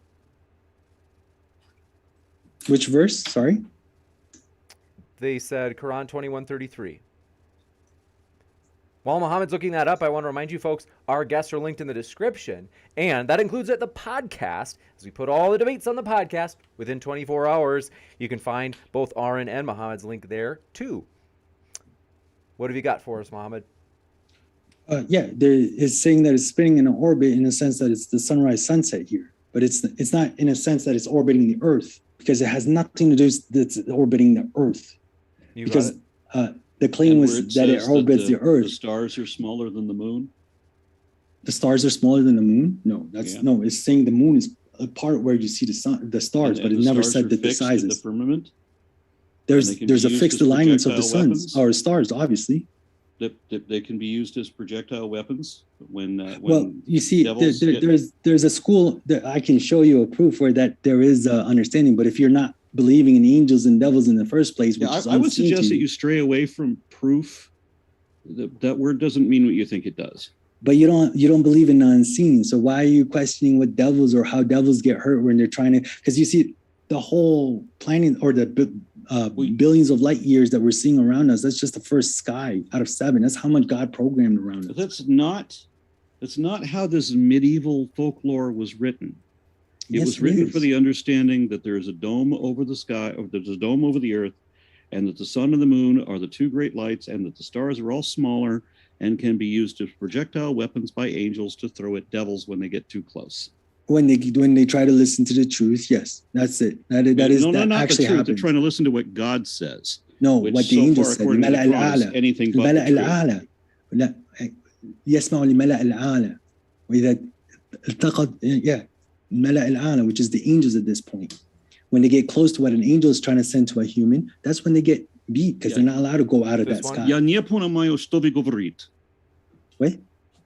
No, sorry. Exactly. I'm remembering the verse and then translating it back to you. The Mala al-Ala is the high assembly, which is the angels. Right. One coming in So, from so God's heaven is like a hotel in the top of the sky, in the top of this firmament. And No, when devils get too close to that, then the angels will grab the fixed stars out of the firmament and throw them at the devils. They'll be used as missiles. Actually, it's more so like an onion because there's 7 layers of skies. So when they're trying to get close to the other sky, that's when they're getting hurt, so that they either die or go But back. they've all got to be concentric because there's only one Earth. Otherwise, if you want to talk about these 7 skies, then you have to talk No, about God 7 said Earths. lane. He didn't say Earth. So the same principles that apply to lane applies to all the planets. If we're going to discuss the Quran, I suggest both of us should read it first. This one coming in Brother, I from read it a lot, but Mr. it's just, Monster you're just says- throwing things in. Mr. Monster says, how can the sun prostrate behind the throne of a god, Muhammad? Sorry, can I see where the sun prostrates behind the throne of God? Correct. Yep. Because God is on top of the sun. It's not going to go behind the God. See what I said about maybe you should read the Quran before debating it? I did, brother. I have most of it memorized. But you're just throwing verses, and anything I say, you say it's all. It's fallacy. This one coming in from Cog. 'cause it I didn't is. see your question, Cog. If you In haven't, your throw it into the opinion. old live chat. And Justin, can demonstrate it too. No, in your opinion. And I can demonstrate it too, so it's not just That's an fine. opinion. this one coming in from Justin Panay. Let me know if I pronounced it right. Says, can you just say hello to my wife, Donna, please? Donna, hello, how are you? And they said she loves this channel, and I know she's probably watching tonight. Thanks, that's encouraging. Well, thanks, Justin, for your That's nice. support, and thanks, Donna, for watching. We hope you're doing well. And Mr. Monster says, does life truly need a creator, or is it chemistry? Chemistry. Well, I believe the world around me is rendered by God, and it's very easy for Him to put it down and bring it back in a different creation. You got it. And this one coming in from Dark Indeed Dean says, Muhammad, why is Islam true versus the former Bible or the Latter-day Saints version? Actually, the recital was sent to fix with a lot of problems that they were having with the Christian and Jews. So it's answering a lot of their questions. So the Quran already answered the problem with Palestine and Israel, but I don't think we have time to talk about it. And it's very short because the children of Palestine are technically the seed of Israel because the seed of Israel can't be a religion.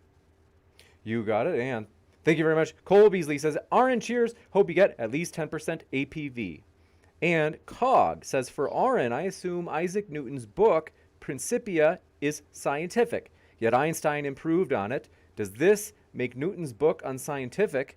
Why or why not? Well, no, science has to be able to change. That's the purpose of science, is to improve.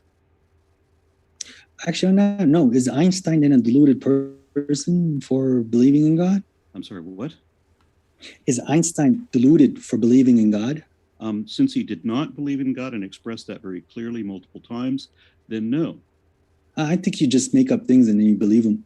Except that I can prove them. And in this case, Oh, I can prove show it me, with show me citations where from, Einstein didn't believe in God. yeah, citations from the writings of Einstein in letters that he wrote to other people. Yes. Sure. Yeah, where he said that it is a lie that has been systematically repeated, that he has this belief in God, and that it was a Jesuit that was lying about him at the time. And in another quote, he says that his God is Spinoza's God, where basically he worships nature, that he's never believed in a personal God, that he thinks that the Bible or Scripture is just basically fairy tales, and that all of this is just childish foolishness, and that there is nothing that could change his opinion about that. So no, God, he said that from the religious perspective, that Christians should consider that Einstein was an atheist. That's what he said? All right. Yes. Thank you. I learned something new. This one coming in from McKinnon Mitchell says, well done, Aron. You have a fan. You have a fan out there, Aron. And let me see. I know there are other questions. Let me just load this up. 2 seconds. In the old live chat, if you, let's see, if you happen to have a question recently. Otherwise, we had so many questions that had come in already that I hadn't recorded them from the live chat. Let's see. This one is from myself. Says, for Muhammad, if Islam is proven to be false, would you still believe in it? But you see, when you're saying Islam is proven false, everything's submitted to God. So all the electrons, all the animals, all the trees, everything is submitted to that instructions that God gave it. And that's very clear in the recital. Everything in the skies, everything in the land is submitted to God. The only religion or the only law is the law of submission. It's how much you're submitting yourself into the world around you, and that everything's in the hands of God. Aaron the stocking is just because that's how God programmed him. That's what he chose upon himself. Those are the roads. So there's But I nothing didn't I can choose say it upon to myself. If Yeah, you were did. You made your own correct, decisions. if But at you the were, same no, I time, didn't. According to the Quran, I did not. The yeah, you Quran says did. over and over again that God decides who's going to believe and who is not going to believe. And then he's going Yes, to punish us by for what however you did. he So decided that I would hold this position.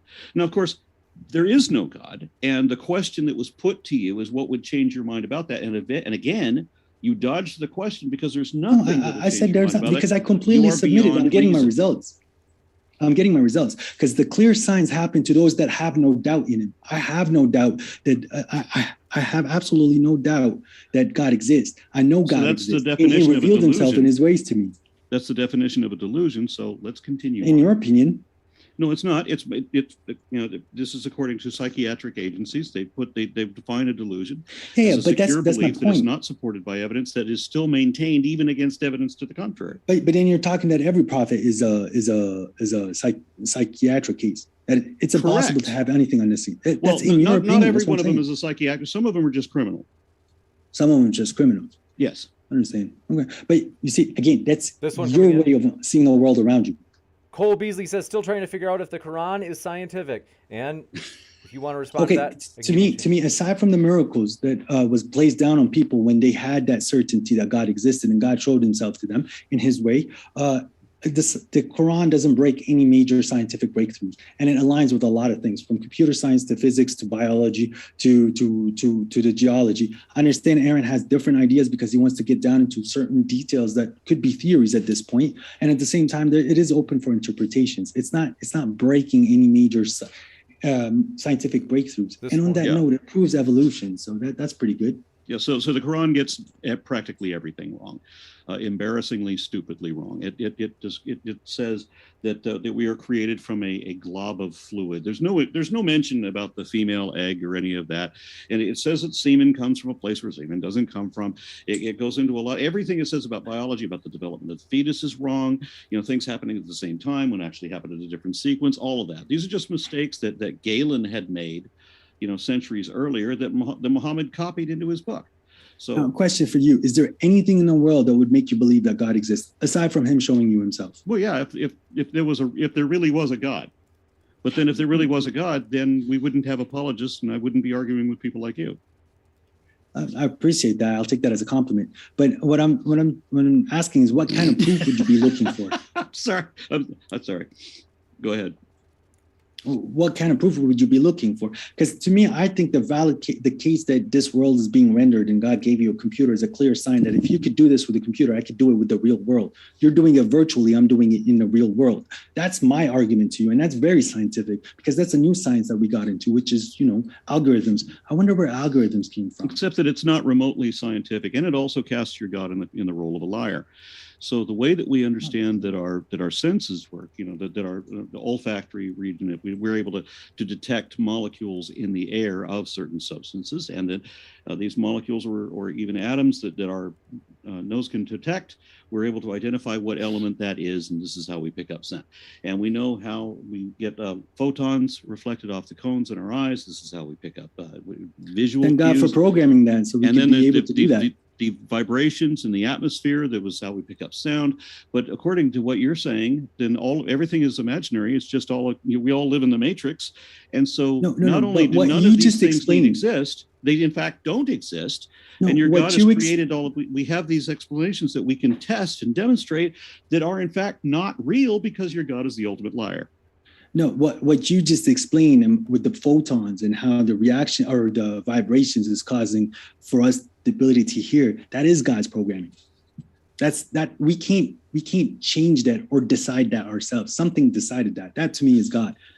Whoever programmed this world around me, for the way it acts, and the way you're the way you're reversing it and understanding it. Those words are God's words. This one coming in from, do appreciate your question, from 2 seconds loading it up. Dark Indeed Dean says, why is the Book of Mormon not true, Muhammad? Because John Smith claimed, I believe his name was John Smith, he claimed that he was a prophet, but there was no prophets after Prophet Muhammad. And there was no prophets before Muhammad either. There was no prophets when there was Muhammad. That's in your opinion. There's a lot of prophecies that came true. Well, if you can just assert whatever you want to believe as if it's true, then I should just Well, be able yeah, to that's assert the whatever freedom I of want to choice. believe That's as the if it's freedom of true, faith, right? freedom of belief. No, You wait, know, no, just that because should you that should be categorized as lying. If we just make up stuff and say that things are true when we don't know that they're true, then there are but people at who the do same call that time, lying, but they're not religious people. Religious people get to do that all the time. You just but what if you're say the one whatever you want lying to in a believe sense? as if it's true, and then it becomes absolute truth instead of a lie. No, but you could be lying in a sense when you are understanding that the world around you has been programmed and someone set that logic. But And I whoever don't set that understand logic, that. that's I God. understand opposite of that. But you see, you can grasp the perspective. Just for you not to agree with it doesn't make it untrue. That's my point. But there's also no truth to it. Yes, there is, because look at the computer. No, the truth is what the facts are, what you can demonstrate to be true. You can't show that there's any truth to what you're You asserting. could reverse You're engineer just a program. assuming it and You asserting it as if it's true. Now, if it were possible, I would say that it was possible. If it could be, I'd say, well, maybe that is.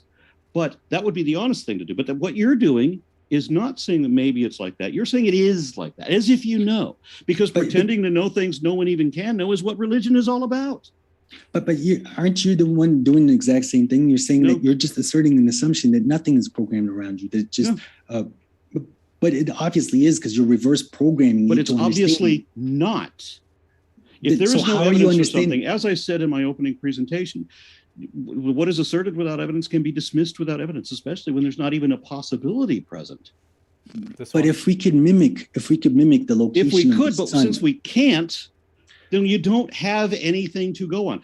You should not say things are true unless you can show the truth of it. And you say things are true. You can't demonstrate them. You're just asserting them. And there are people who would say that that is dishonest. Well, sir, the thing that I'm trying to explain to you is that gravity is the way it is on Earth is because of the distance and the size of Earth. Is that true or not? Essentially, yes, having nothing to do with the assertions of God. But if you get something, if you get to something the same size of Earth, from the same size of distance, same distance from Sun, would the gravity on that Earth be the same? If it was made of the same stuff and the same percentages. Yeah. All variables are the same. Is that yes or no? If the same thing, the same place is going to weigh the same, yes. Correct. So my point is that law has been programmed that way. And you just made an assertion, a statement of fact, as if it was a fact, but it's not a fact. It's not a demonstrated fact. You could have been honest, and you said, well, I think, or I believe that maybe this is, but that's not what you did. You said that this is. That was a statement of fact for which you have no evidence, no way to demonstrate it. You don't know what you are pretending to know. You are alleging facts that are in fact not facts, pretending to know things you don't know. That is called lying. This one coming in from, do appreciate your question, and want to remind you folks, it's been 3 months since we've done the members only chat. I'm going to flip it on for 5 minutes. Highly encourage you, become a member. That helps us put on amazing debates. And this one coming in from Ryan. Show me where the horse was, by the way. Ryan the Pope Barack, says, you mean that is a horse-like animal and not a horse? You still didn't show me that. Somebody in the chat. Oh, why are you going to the chat? Show me it. Because anybody can look this up. You can do it in a second. Al Barack, it'll show you right where it is. Yeah, show me Barack. This one coming in from, do appreciate your question. What apology am I going to get from you when I demonstrate this? Oh, you already have my apology, my friend. I'm sorry for what I already have your apology? Yeah, I'm sorry for what you're going through. You called me a liar, and you've already apologized for that? You've already apologized for your false accusation? No, I'm sorry for what you're going through. This one coming from Ryan Pope says to Muhammad, what happens in the afterlife to non-Muslims that don't find Islam convincing? Well, you see, the recital is very clear that there's people who believed and were righteous from, say, the Christian faith or the Jewish faith and other faiths that did care about other people and did believe God in the last day. They're saved. They go to heaven because your God is very merciful. He's not trying to send people to hell. It's only people that built themselves to hell. They built that hell in their mind that everything is negative. Everything is, arrogant, stubborn. I'm very good at everything. Everyone else is wrong. And those are people building their own hell. That's because you are building your own hell and you're building your own heaven. That's very clear in the Quran. This one coming in from, do appreciate your question. Atheist Velociraptor says for Muhammad, please explain what science is, defining it, and how it works. Demonstrate you understand science, please. Okay, so for me, the scientific method is the ability to observe the world, to get the information, and then from whatever information you deduced, and it's conclusive, and it's repeatable, and it's explainable with proper either, let's say, mathematical proof, then you could apply it to something else. And at that point, it's technology. Is that a very simple basic of what science is? This one coming in from Cole Beasley says the laws are described, not prescribed. See, then that's where I believe, no, it is actually been prescribed, because then you would notice a lot of more random things at that point, because it would have been just all trial and error. You got it. And thank you very much for your question. This one coming in from 2 seconds. So Surah 17, the night journey, is the one that talks about the Barak. Everyone can 17? look that up. I will be happy to put my link in there because I don't lie. Yeah, so that's Surah 17. No, that has nothing to do with Burak. Except that it talks about that word. No horse, nor the name Burak. So, are you sure you read that same book? Yeah, it's just Googling it. You say Surah 17, 1 of the Quran, the Prophet Muhammad in the span of one night, journeys from Mecca. Brother, and the oldest that's their explanation. That's my point. Point. You're talking about what people explain in their own fairy tales. But God never said anything about Burak nor a horse in that actual surah. You're talking about someone else's interpretation. Show me where in that book, because the only thing it says is God took Muhammad from from Mecca to Jerusalem, the farthest mosque, or the furthest temple, by the way. Because mosque, if you go back when the Muslims took over Spain, they had a word very similar to mosque, masjid. How? So Masjid. because this is written when in it came to English, it became mosque.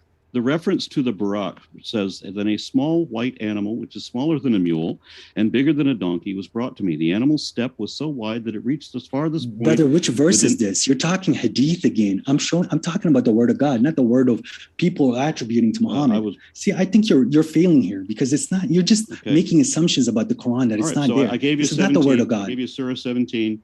It's listed here. Even the word Barak even appears in the English translation that I was reading by Abd al-Halim. Brother, where? Tell me the verse number. You're just making things up. This question from Victor Hallock says, for Muhammad, who was the first Muslim? Was it Muhammad? And then they put in parentheses 39:12. I think they're quoting the Quran. Adam. Then they say Abraham, and they say in parentheses 7:143, or Jacob, parentheses 2:132. Well, so I think they're saying that the Quran. Hold on, I'm not even done with the question. They're saying that the Quran. I think they're trying to argue or say that it has a contradiction there. Yes. Well, what's happening is these prophets are coming during the times of ignorance. So they're the first submitter within that group. That's why I'm the first submitter. He's talking to his people. It's not God saying they're the first submitters. It's they said I'm the first submitter. But the first actual submitter in the human being is Adam. Gotcha. He submitted his will to God. Everything's in the hands of God. Everything's getting done by him. I don't need too much science because I already believed. This one coming in from Apostate Prophet says, the animal is in the, all caps, authentic hadith, not the Quran. Then says, I appreciate that. They say, for your quote, honesty. A white animal bigger than a mule and smaller than a horse. And then they say, Sahih Bukhari 3207. But you see, those are the hearsay. This is the reason why you left that religion, is because of the hearsay. Because that made no sense to you. I can understand. So you're saying you can discard the hadiths?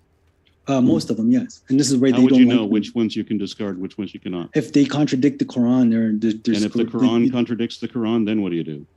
If the Quran contradicts the Quran, I yet to see that. That's where I'm so happy with that book.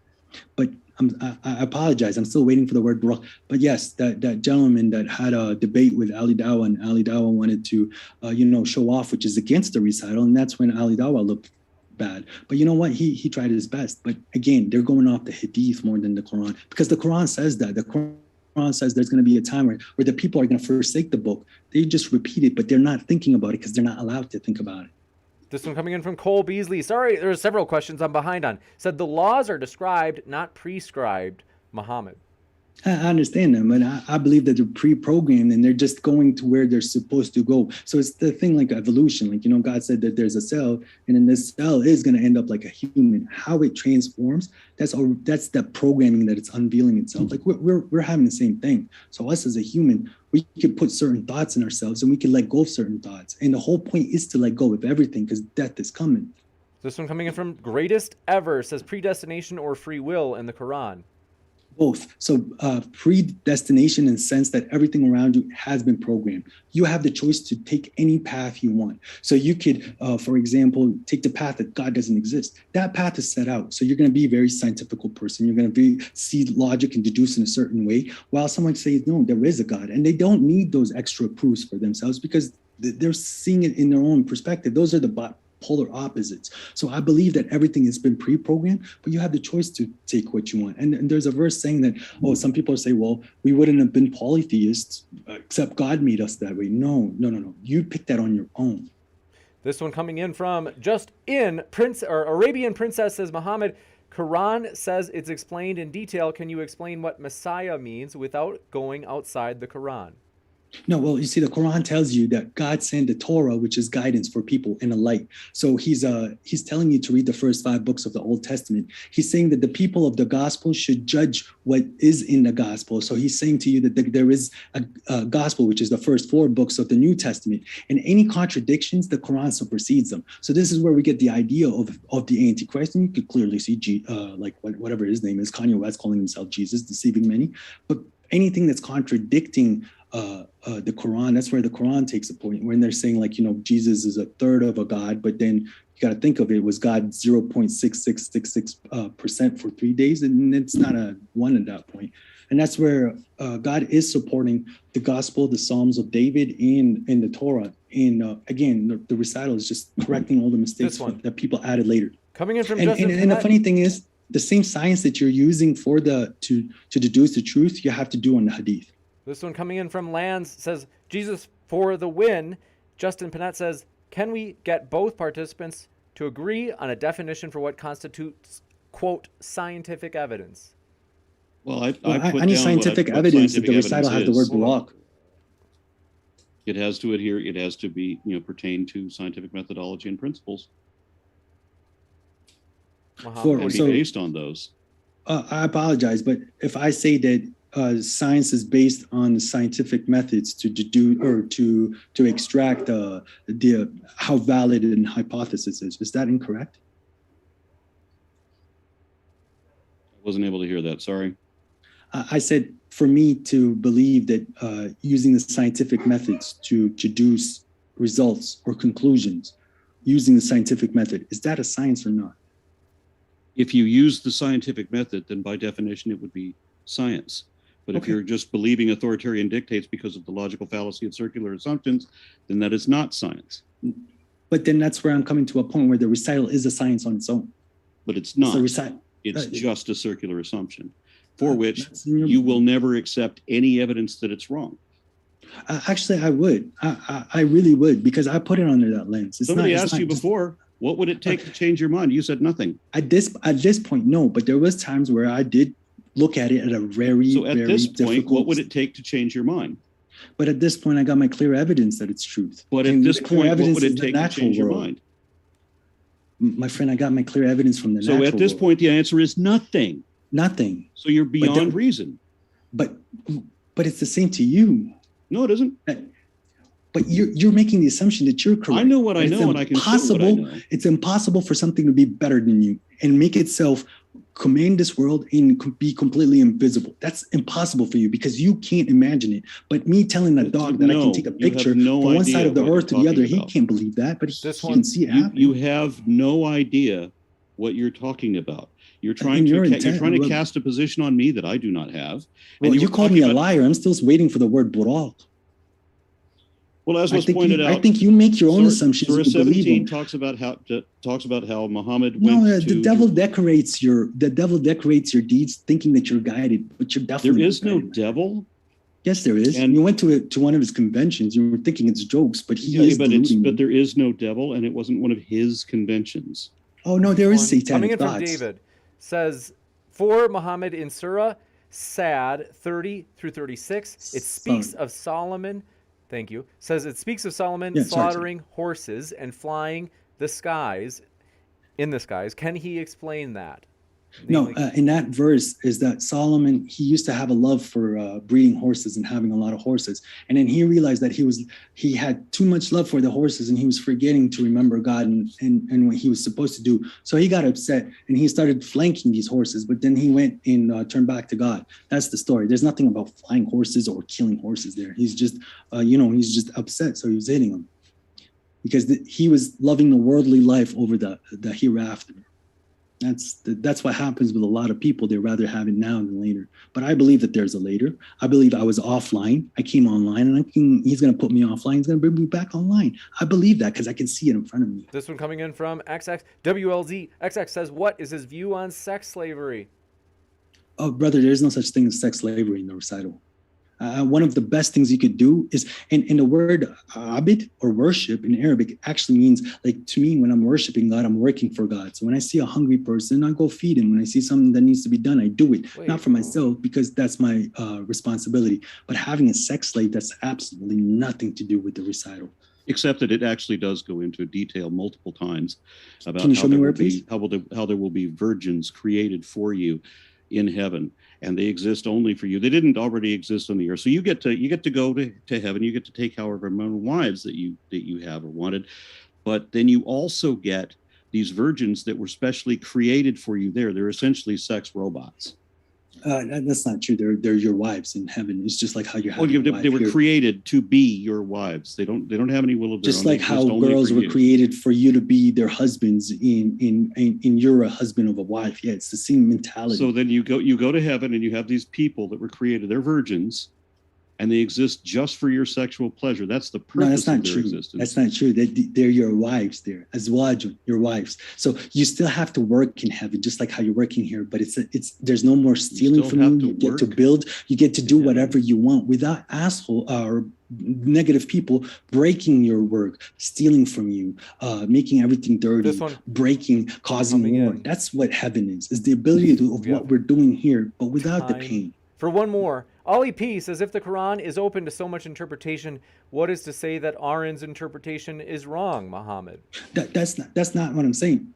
He's going against other verses in the recital, but yes, the recital is a book of prophecy. So there's some things that they're discovering in science that's aligning with verses in the Quran. And there's things that if you do yourself, you can recognize yourself in the Quran. That's where it fits. It's a way of thinking for you to submit totally that I'm going to die. And if I'm going to sit here and think about how much my bank account is, imagine that you still have that thought process while you're in the grave. You're going to think the whole time in your grave, you're going to torture yourself. How much is my bank? Someone's going to rob me.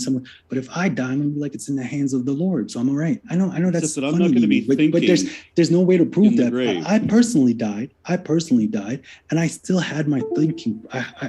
My heart stopped, everything stopped, but I was able to think. So that kind of woke me up that, hey, I'm building my own hell. This one coming in from D. Boder, let me know if I'm saying it right, said Surah 27:18, scientific evidence of ants talking? But you see, these are now we're talking about miracles. This is not, but do ants communicate? This one coming in from David. Do ants communicate? Do ants communicate? Yes. In a way that Solomon could, I think it was Solomon that Solomon could interpret and understand? No. There's communication between ants. Is that correct? Between ants and between people, but they're not. Can people communicate with cats? Solomon cannot have had a conversation with the ants. Those people that say they're dog whisperers or whatever. Is that possible? It's possible to whisper to a dog, yes, but it's not possible for Solomon to have had the conversation with the ant that the Quran says he had.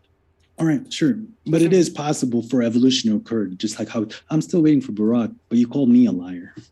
I told you that Surah 17 talks about this trip that he supposedly made, but that they don't go into detail about how it is. It was corrected that the Hadith says that the way that he did it was by the Barack. But we're talking about the recital. We're not talking about the Hadith. I understand that. That's why I made the clarification. I appreciate it. Coming in from Dave.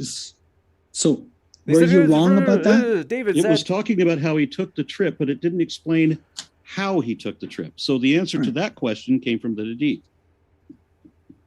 this one coming in from David said, for Muhammad, why did you lie? They said, Sad 33 says, quote, return them to me, and said about striking their legs and necks, unquote. And then says in 36, verse 36, quote, so we subjected to him the wind blowing by his command gently wherever he directed, unquote. Right. Yeah. So how'd I lie? He beat his horses, and then he went and he turned to God, and God gave him the power so that he could move the wind. So wind go there, the wind will go there. But at certain times when he moved his hand, the wind went the opposite way based on the seasons. He had the ability to control the wind, because when I was telling you earlier, something has the ability to move this pen to here without holding it. So obviously he gave some of that power to Solomon, and you're going to see those powers later on. I'm not worried. And that power is called magic. No. What is it? Telekinesis? This one from It's not telekinesis. XX You haven't discovered it yet. WLZXX. You guys have a good chemistry. They said. No, I like him. I actually like him because he hates me. I just hope he takes it. I don't easy. hate you. I see you as somebody who really needs to be repaired. Oh man, come on. Why would you say that, brother? I have so Because you're many people in the defective. world. You have Look, no you kind think of I'm grasp infected, on but- rationality at all. You just I'm in more you just peace than say you, things brother. are true. You've got no way of showing that they are. You've got no background information, no evidence at all. You just say that they're true because you want them to be. That's dishonest. It's not, my friend. I'm judging my own mentality. I'm at total peace. There's nothing you could say. You could even, as many people do, talk about Muhammad and Aisha. I'm already at peace because they've reached peace. They helped me reach that peace. I'm at peace, but it seems like you're upset. And not upset. Maybe that's the wrong word. But you seem frustrated. Wouldn't you be frustrated if you saw somebody that was ill, that was suffering dementia, and you know you can help them, but it's just hard to reach them? Wouldn't you feel bad about that? But that's how I feel about you, because you're going to be very upset when you realize that you can come back online, and then you're going to be like, damn, man, I was saying a lot of bad things that was hurting other people. This one. But you don't want that. It's fine, man. But I can't feel sorry for you at this point, because this is what you want. God's giving you what you want. I'll give you the example. You're contradicting your own scripture right now, but there's no way to get through to you on anything. I can't reach you on any point. There's no point in even talking to you. Brother, I have a duty to forgive those that don't want the days of God, so that you can get what you asked for. That's a verse in the Quran. Do you want me to say in Arabic to prove it? This one coming I'm from forgiving you. SUV X2Z. You're forgiving me for you being delusional and me trying to help you. So you forgive me for trying to help you. Great. I'm forgiving you for you calling me a liar and delusional, and then you're saying when you untruth, say and you things that are not true, that's when you assert things that you don't know to be true, but you say that they are true. When you call them facts when they're not facts, when you pretend to know things you don't know, those are all lies. It's facts. When you break verses in a recital, you're gonna get a little bit of delusion. That's a fact. This would be coming in from SUV X2Z says, what does Muhammad think about the moon splitting mentioned in the Quran, although it has been completely debunked in modern day and even NASA denies it? I think you actually addressed that already. Yeah. This with Rashad Khalifa. XX. The moon was split in half and a rock came to Earth in 1974, I think, brought here by the lunar lander. And so that is desperate rationalization. Brother, in Shaq al-Qamar, it doesn't mean it's split. It doesn't mean split in half.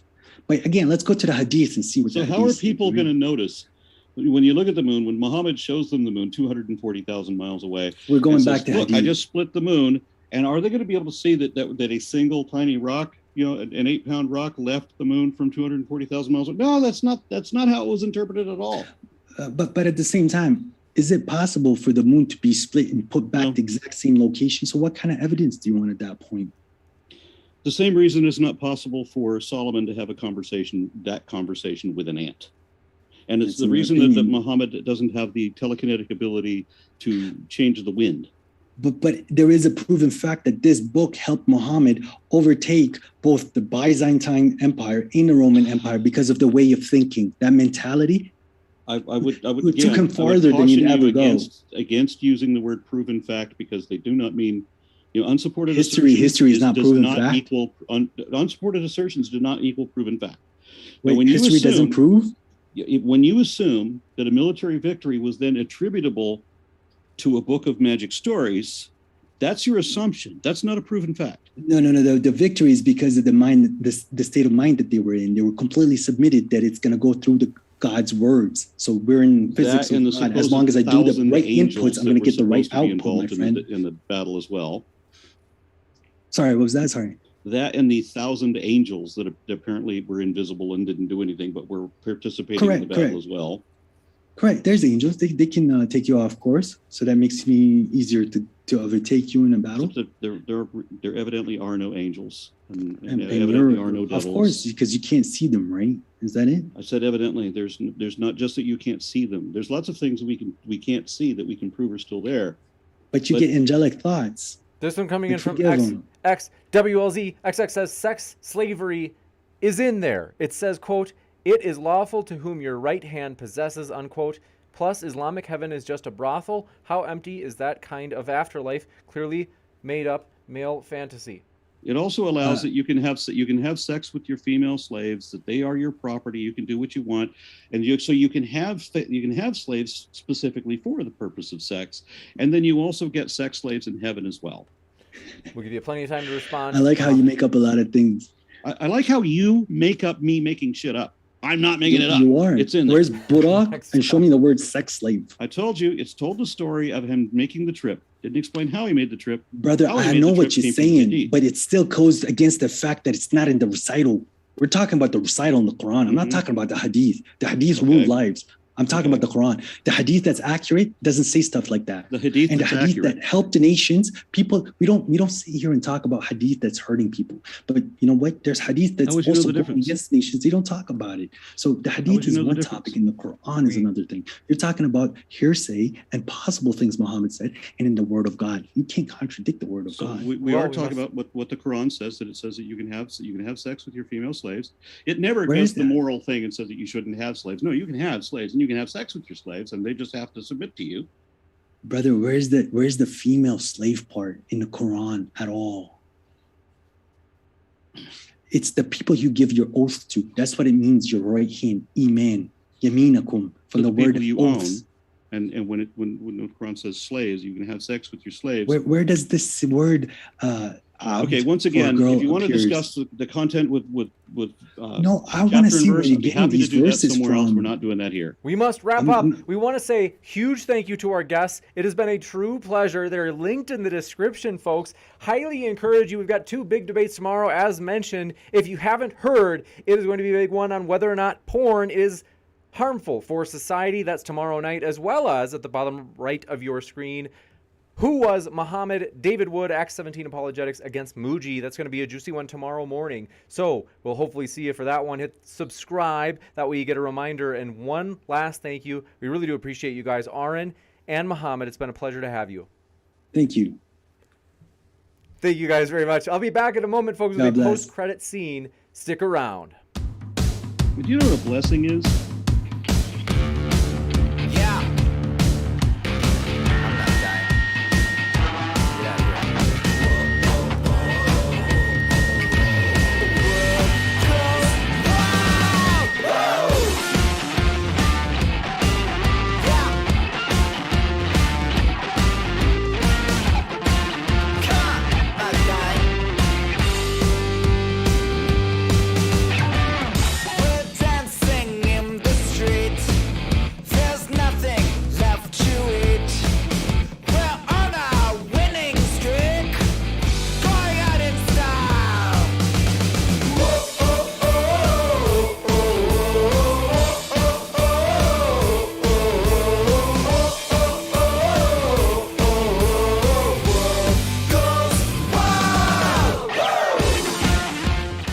Amazing, my dear friends, we are absolutely thrilled. Oh wait, you can't see me. That's right. Let me open up a Zoom window. You guys, I got to tell you, we really do appreciate our guests.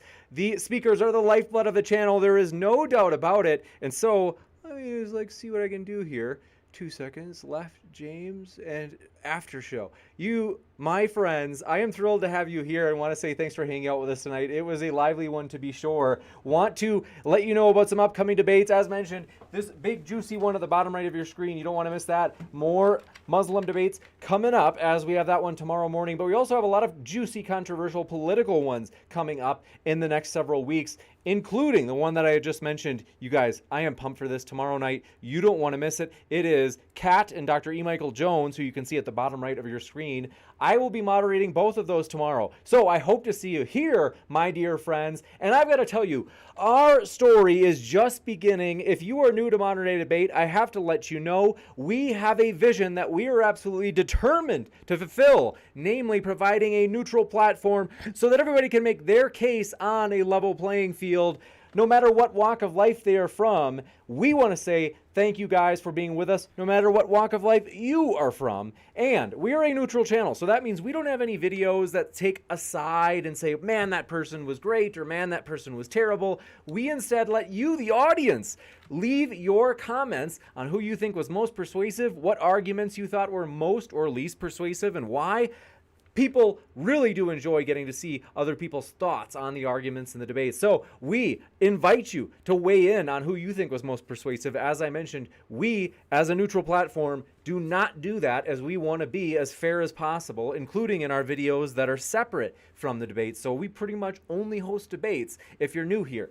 But my dear friends, I am excited for the future. We are working hard. We believe sincerely this channel can improve. There's no doubt about that. You guys could probably think of plenty of things that can improve, but we'll be the first ones to admit it. We think that we can do bigger, better, more amazing things in the future, and we're absolutely determined to do it. We're going to dig down, put in the hard work, take ownership for it, and make positive changes, as we are excited, you guys. And don't get me wrong, I love this channel. I love it the way it is. It's already a blast, but we are always working on improving the channel and making it better, and we really believe we can. And that for us is something we enjoy, because we've got a purpose, and I'm serious about that. You guys, I appreciate your support. Thanks for your super chat that just came in, XXWLZXX.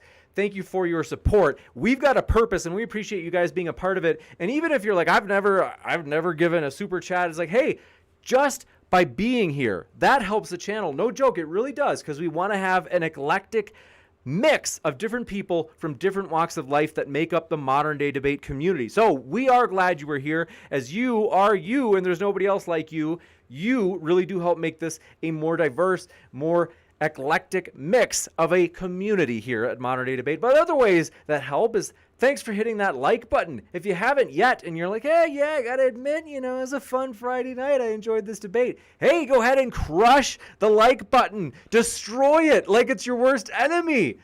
We want to say thank you guys so much. We are excited. XXWLZXX says, hey, James, can you host a debate about the topic of parapsychology? I find the topic fascinating. Can you try and get Dean Radin on the platform? I think it would make for an amazing debate. I'm open to it. I don't know who Dean is, and I got to be honest, it's not a topic that we were like, in terms of the topics we're really trying to shoot for. I'm open to it. If you share more details with me at moderndaydebate@gmail.com, we'll consider it. I do appreciate you mentioning that. I've got to be honest, in my experience, there are a couple of topics that don't do, I'm giving you guys the insider info here. There are a couple of topics that don't do as well as I would have expected. One is, a lot of people think like, oh, anything taboo will do well. How about a debate on sex? People don't like sex because it's an intellectual topic. They like it because they like doing it. Sex is not a good debate topic. Whenever we have a debate topic on sex, it actually crashes. It does not do very well. And psychology, surprisingly, actually doesn't usually do well. Parapsychology, if it's something like clairvoyance, like whether or not, so for example, like at the beginning of the movie Ghostbusters, if somebody can, I think it's like ESP, if they can detect like what the back of a card is or what it says on the back of a card, like when Bill Murray was going through I think it was an example of parapsychology with the girl in the beginning, and he was telling her that she was a psychic even though she wasn't really. Ghostbusters are some of my favorite movies. They're fun. They're tremendous movies. But let me say, Adrian Metzler, glad to have you here. We hope you are doing all right says, I'm all right. Don't nobody worry about me. I appreciate that. I recognize that reference. And Stupid Beta Energy, thanks for being with us. Sephirin, good to see you. Longtime viewer. Eric Cartman, glad you are back. Omega Weapon, happy to have you with us. King 101, another longtime viewer, happy to see you. Hannah Anderson says, our Modern Day Debate Discord is having an after show. Come join in the discussion. All are welcome. And I'll pin that at the top of the chat. Want to encourage you folks, come check it out. Modern Day Debate does have a Discord, and it is linked in the description. Highly encourage you to check it out. And there are debates in there, so if you want to debate things like that, lots of fun. Highly encourage you. It's a fun community there as well. I got to be honest, I got to give you a warning. I'm hardly ever in the Discord because I don't know how to do it because I'm a boomer. But nonetheless, I know I know I'm ruining the fun because I'm embracing the word boomer, but I like it because it sounds powerful. Boomer. Omega Weapon says, hold debaters to answer questions directly and not go off on tangentials. Well, you know, I can only redirect it so much, and that is why I think Modern Day Debate is doing something right. Now, I agree. To an extent, we will try to redirect it, and I don't know how long you've been here, Omega Weapon. I did try to redirect the chat numerous times tonight. At the same time, I don't want to be so hands-on and forceful to where it's overproduced. Because that's the thing. We like it that Modern Day Debate is organic. We let things, to an extent, you know, we don't let it go off the rails too much. But we, at the same time, will let it be authentic. And so it sometimes will roam around to an extent. And that's something that, likewise, if somebody calls someone, you know, a shithead, pardon my French, and if they do, you know, I shouldn't have said that. YouTube's going to nail it. But anyway, if they do, we still let it fly most of the time. And the reason is we want it to be organic here on Modern Day Debate, is we want people to be able to say what they want. We want the speakers to have that freedom. And so, yeah, we'll do it some, but I got to tell you, if you haven't seen the beginning of the debate, I did it like 900 times. But I've got to give you some thank you, folks. We had 3 new members. Thanks for your channel membership support. That means more than you know. For real, we really do appreciate it. And I've got to say to our amazing members, because we have 3 levels. One of them is, it's only $1.99 to join. $1.99, amazing. And you can use the sweet emojis, as well as when we do the members only chat like we did tonight for 5 minutes. That's another way that you can be involved during that time, and you can still ask questions, which is a great time to usually get a question in during the Q&A. And then Dr. Dean, so XXWLZXX says, Dr. Dean Radden is one of the leading researchers in the field. I recently read his new book, Real Magic. I thought it was extremely interesting. That is actually pretty interesting. I'll give you that. I'm going to write his name down. I'm open to it. I've got to check it out, though. So, like, it's probably not going to be soon, to be honest, because right now things are just so insanely busy that I don't know if I'm going to have the time. If you reach out to him and you hear back, like, let me know. But it's just that it's really hard for me to keep up with all the requests. We have a ton of requests, including people that are actually requesting to come on. And so, but want to say thank you for your support. In the old chat, Muhammad Mad 53, glad you're with us, as well as a public forum. Happy to have you here. And Marion Grand Bruheim, good to see you again. Baron Von G, glad you are back. Brandon Burrows, is anyone interested in debating D's nuts? I get that. Next, thanks very much, Gross Potate, good to see you again. And Stupid Beta Energy, she's a Zoe Guzzler. We are glad that you're here. Hard X-Core Darkness, thanks for being with us. Seriously, we do appreciate you being here. But yeah, if you haven't hit the like button, we're 5 likes away from 300 likes. I'm dead serious. If you look at the counter, we are 4. Now we are only 4 likes away from 300 likes. Hit that like button. Help support the stream. That really does help. And I got to tell you, join us as we do fulfill this vision, as we pursue it with all of our strength and our endurance and might. We are providing a neutral platform on YouTube so that everybody can make their case on a level playing field as we get different people from different walks of life talking about the big questions of life. My dear friends, we're excited about the future, and the future is bright for Modern Day Debate. I've got to tell you, join us while we are small. We are still a small channel in the big picture, because don't get me wrong, I'm thankful. We just hit 66,000 subscribers yesterday. We just hit 66,100 today. We are growing. There's no doubt about it. Nonetheless, and I am thankful for that growth. You guys have made this channel as awesome as it is. Seriously, we do love the mix of different people from different walks of life. We appreciate your questions for the Q&A. We need questions for the Q&A. You guys honestly make this channel a blast. And this is just the beginning. As I had said, our story is just starting. We have big things in store for Modern Day Debate as we are on a determined march to hit 100,000 subscribers before the end of the year. And after that, who knows?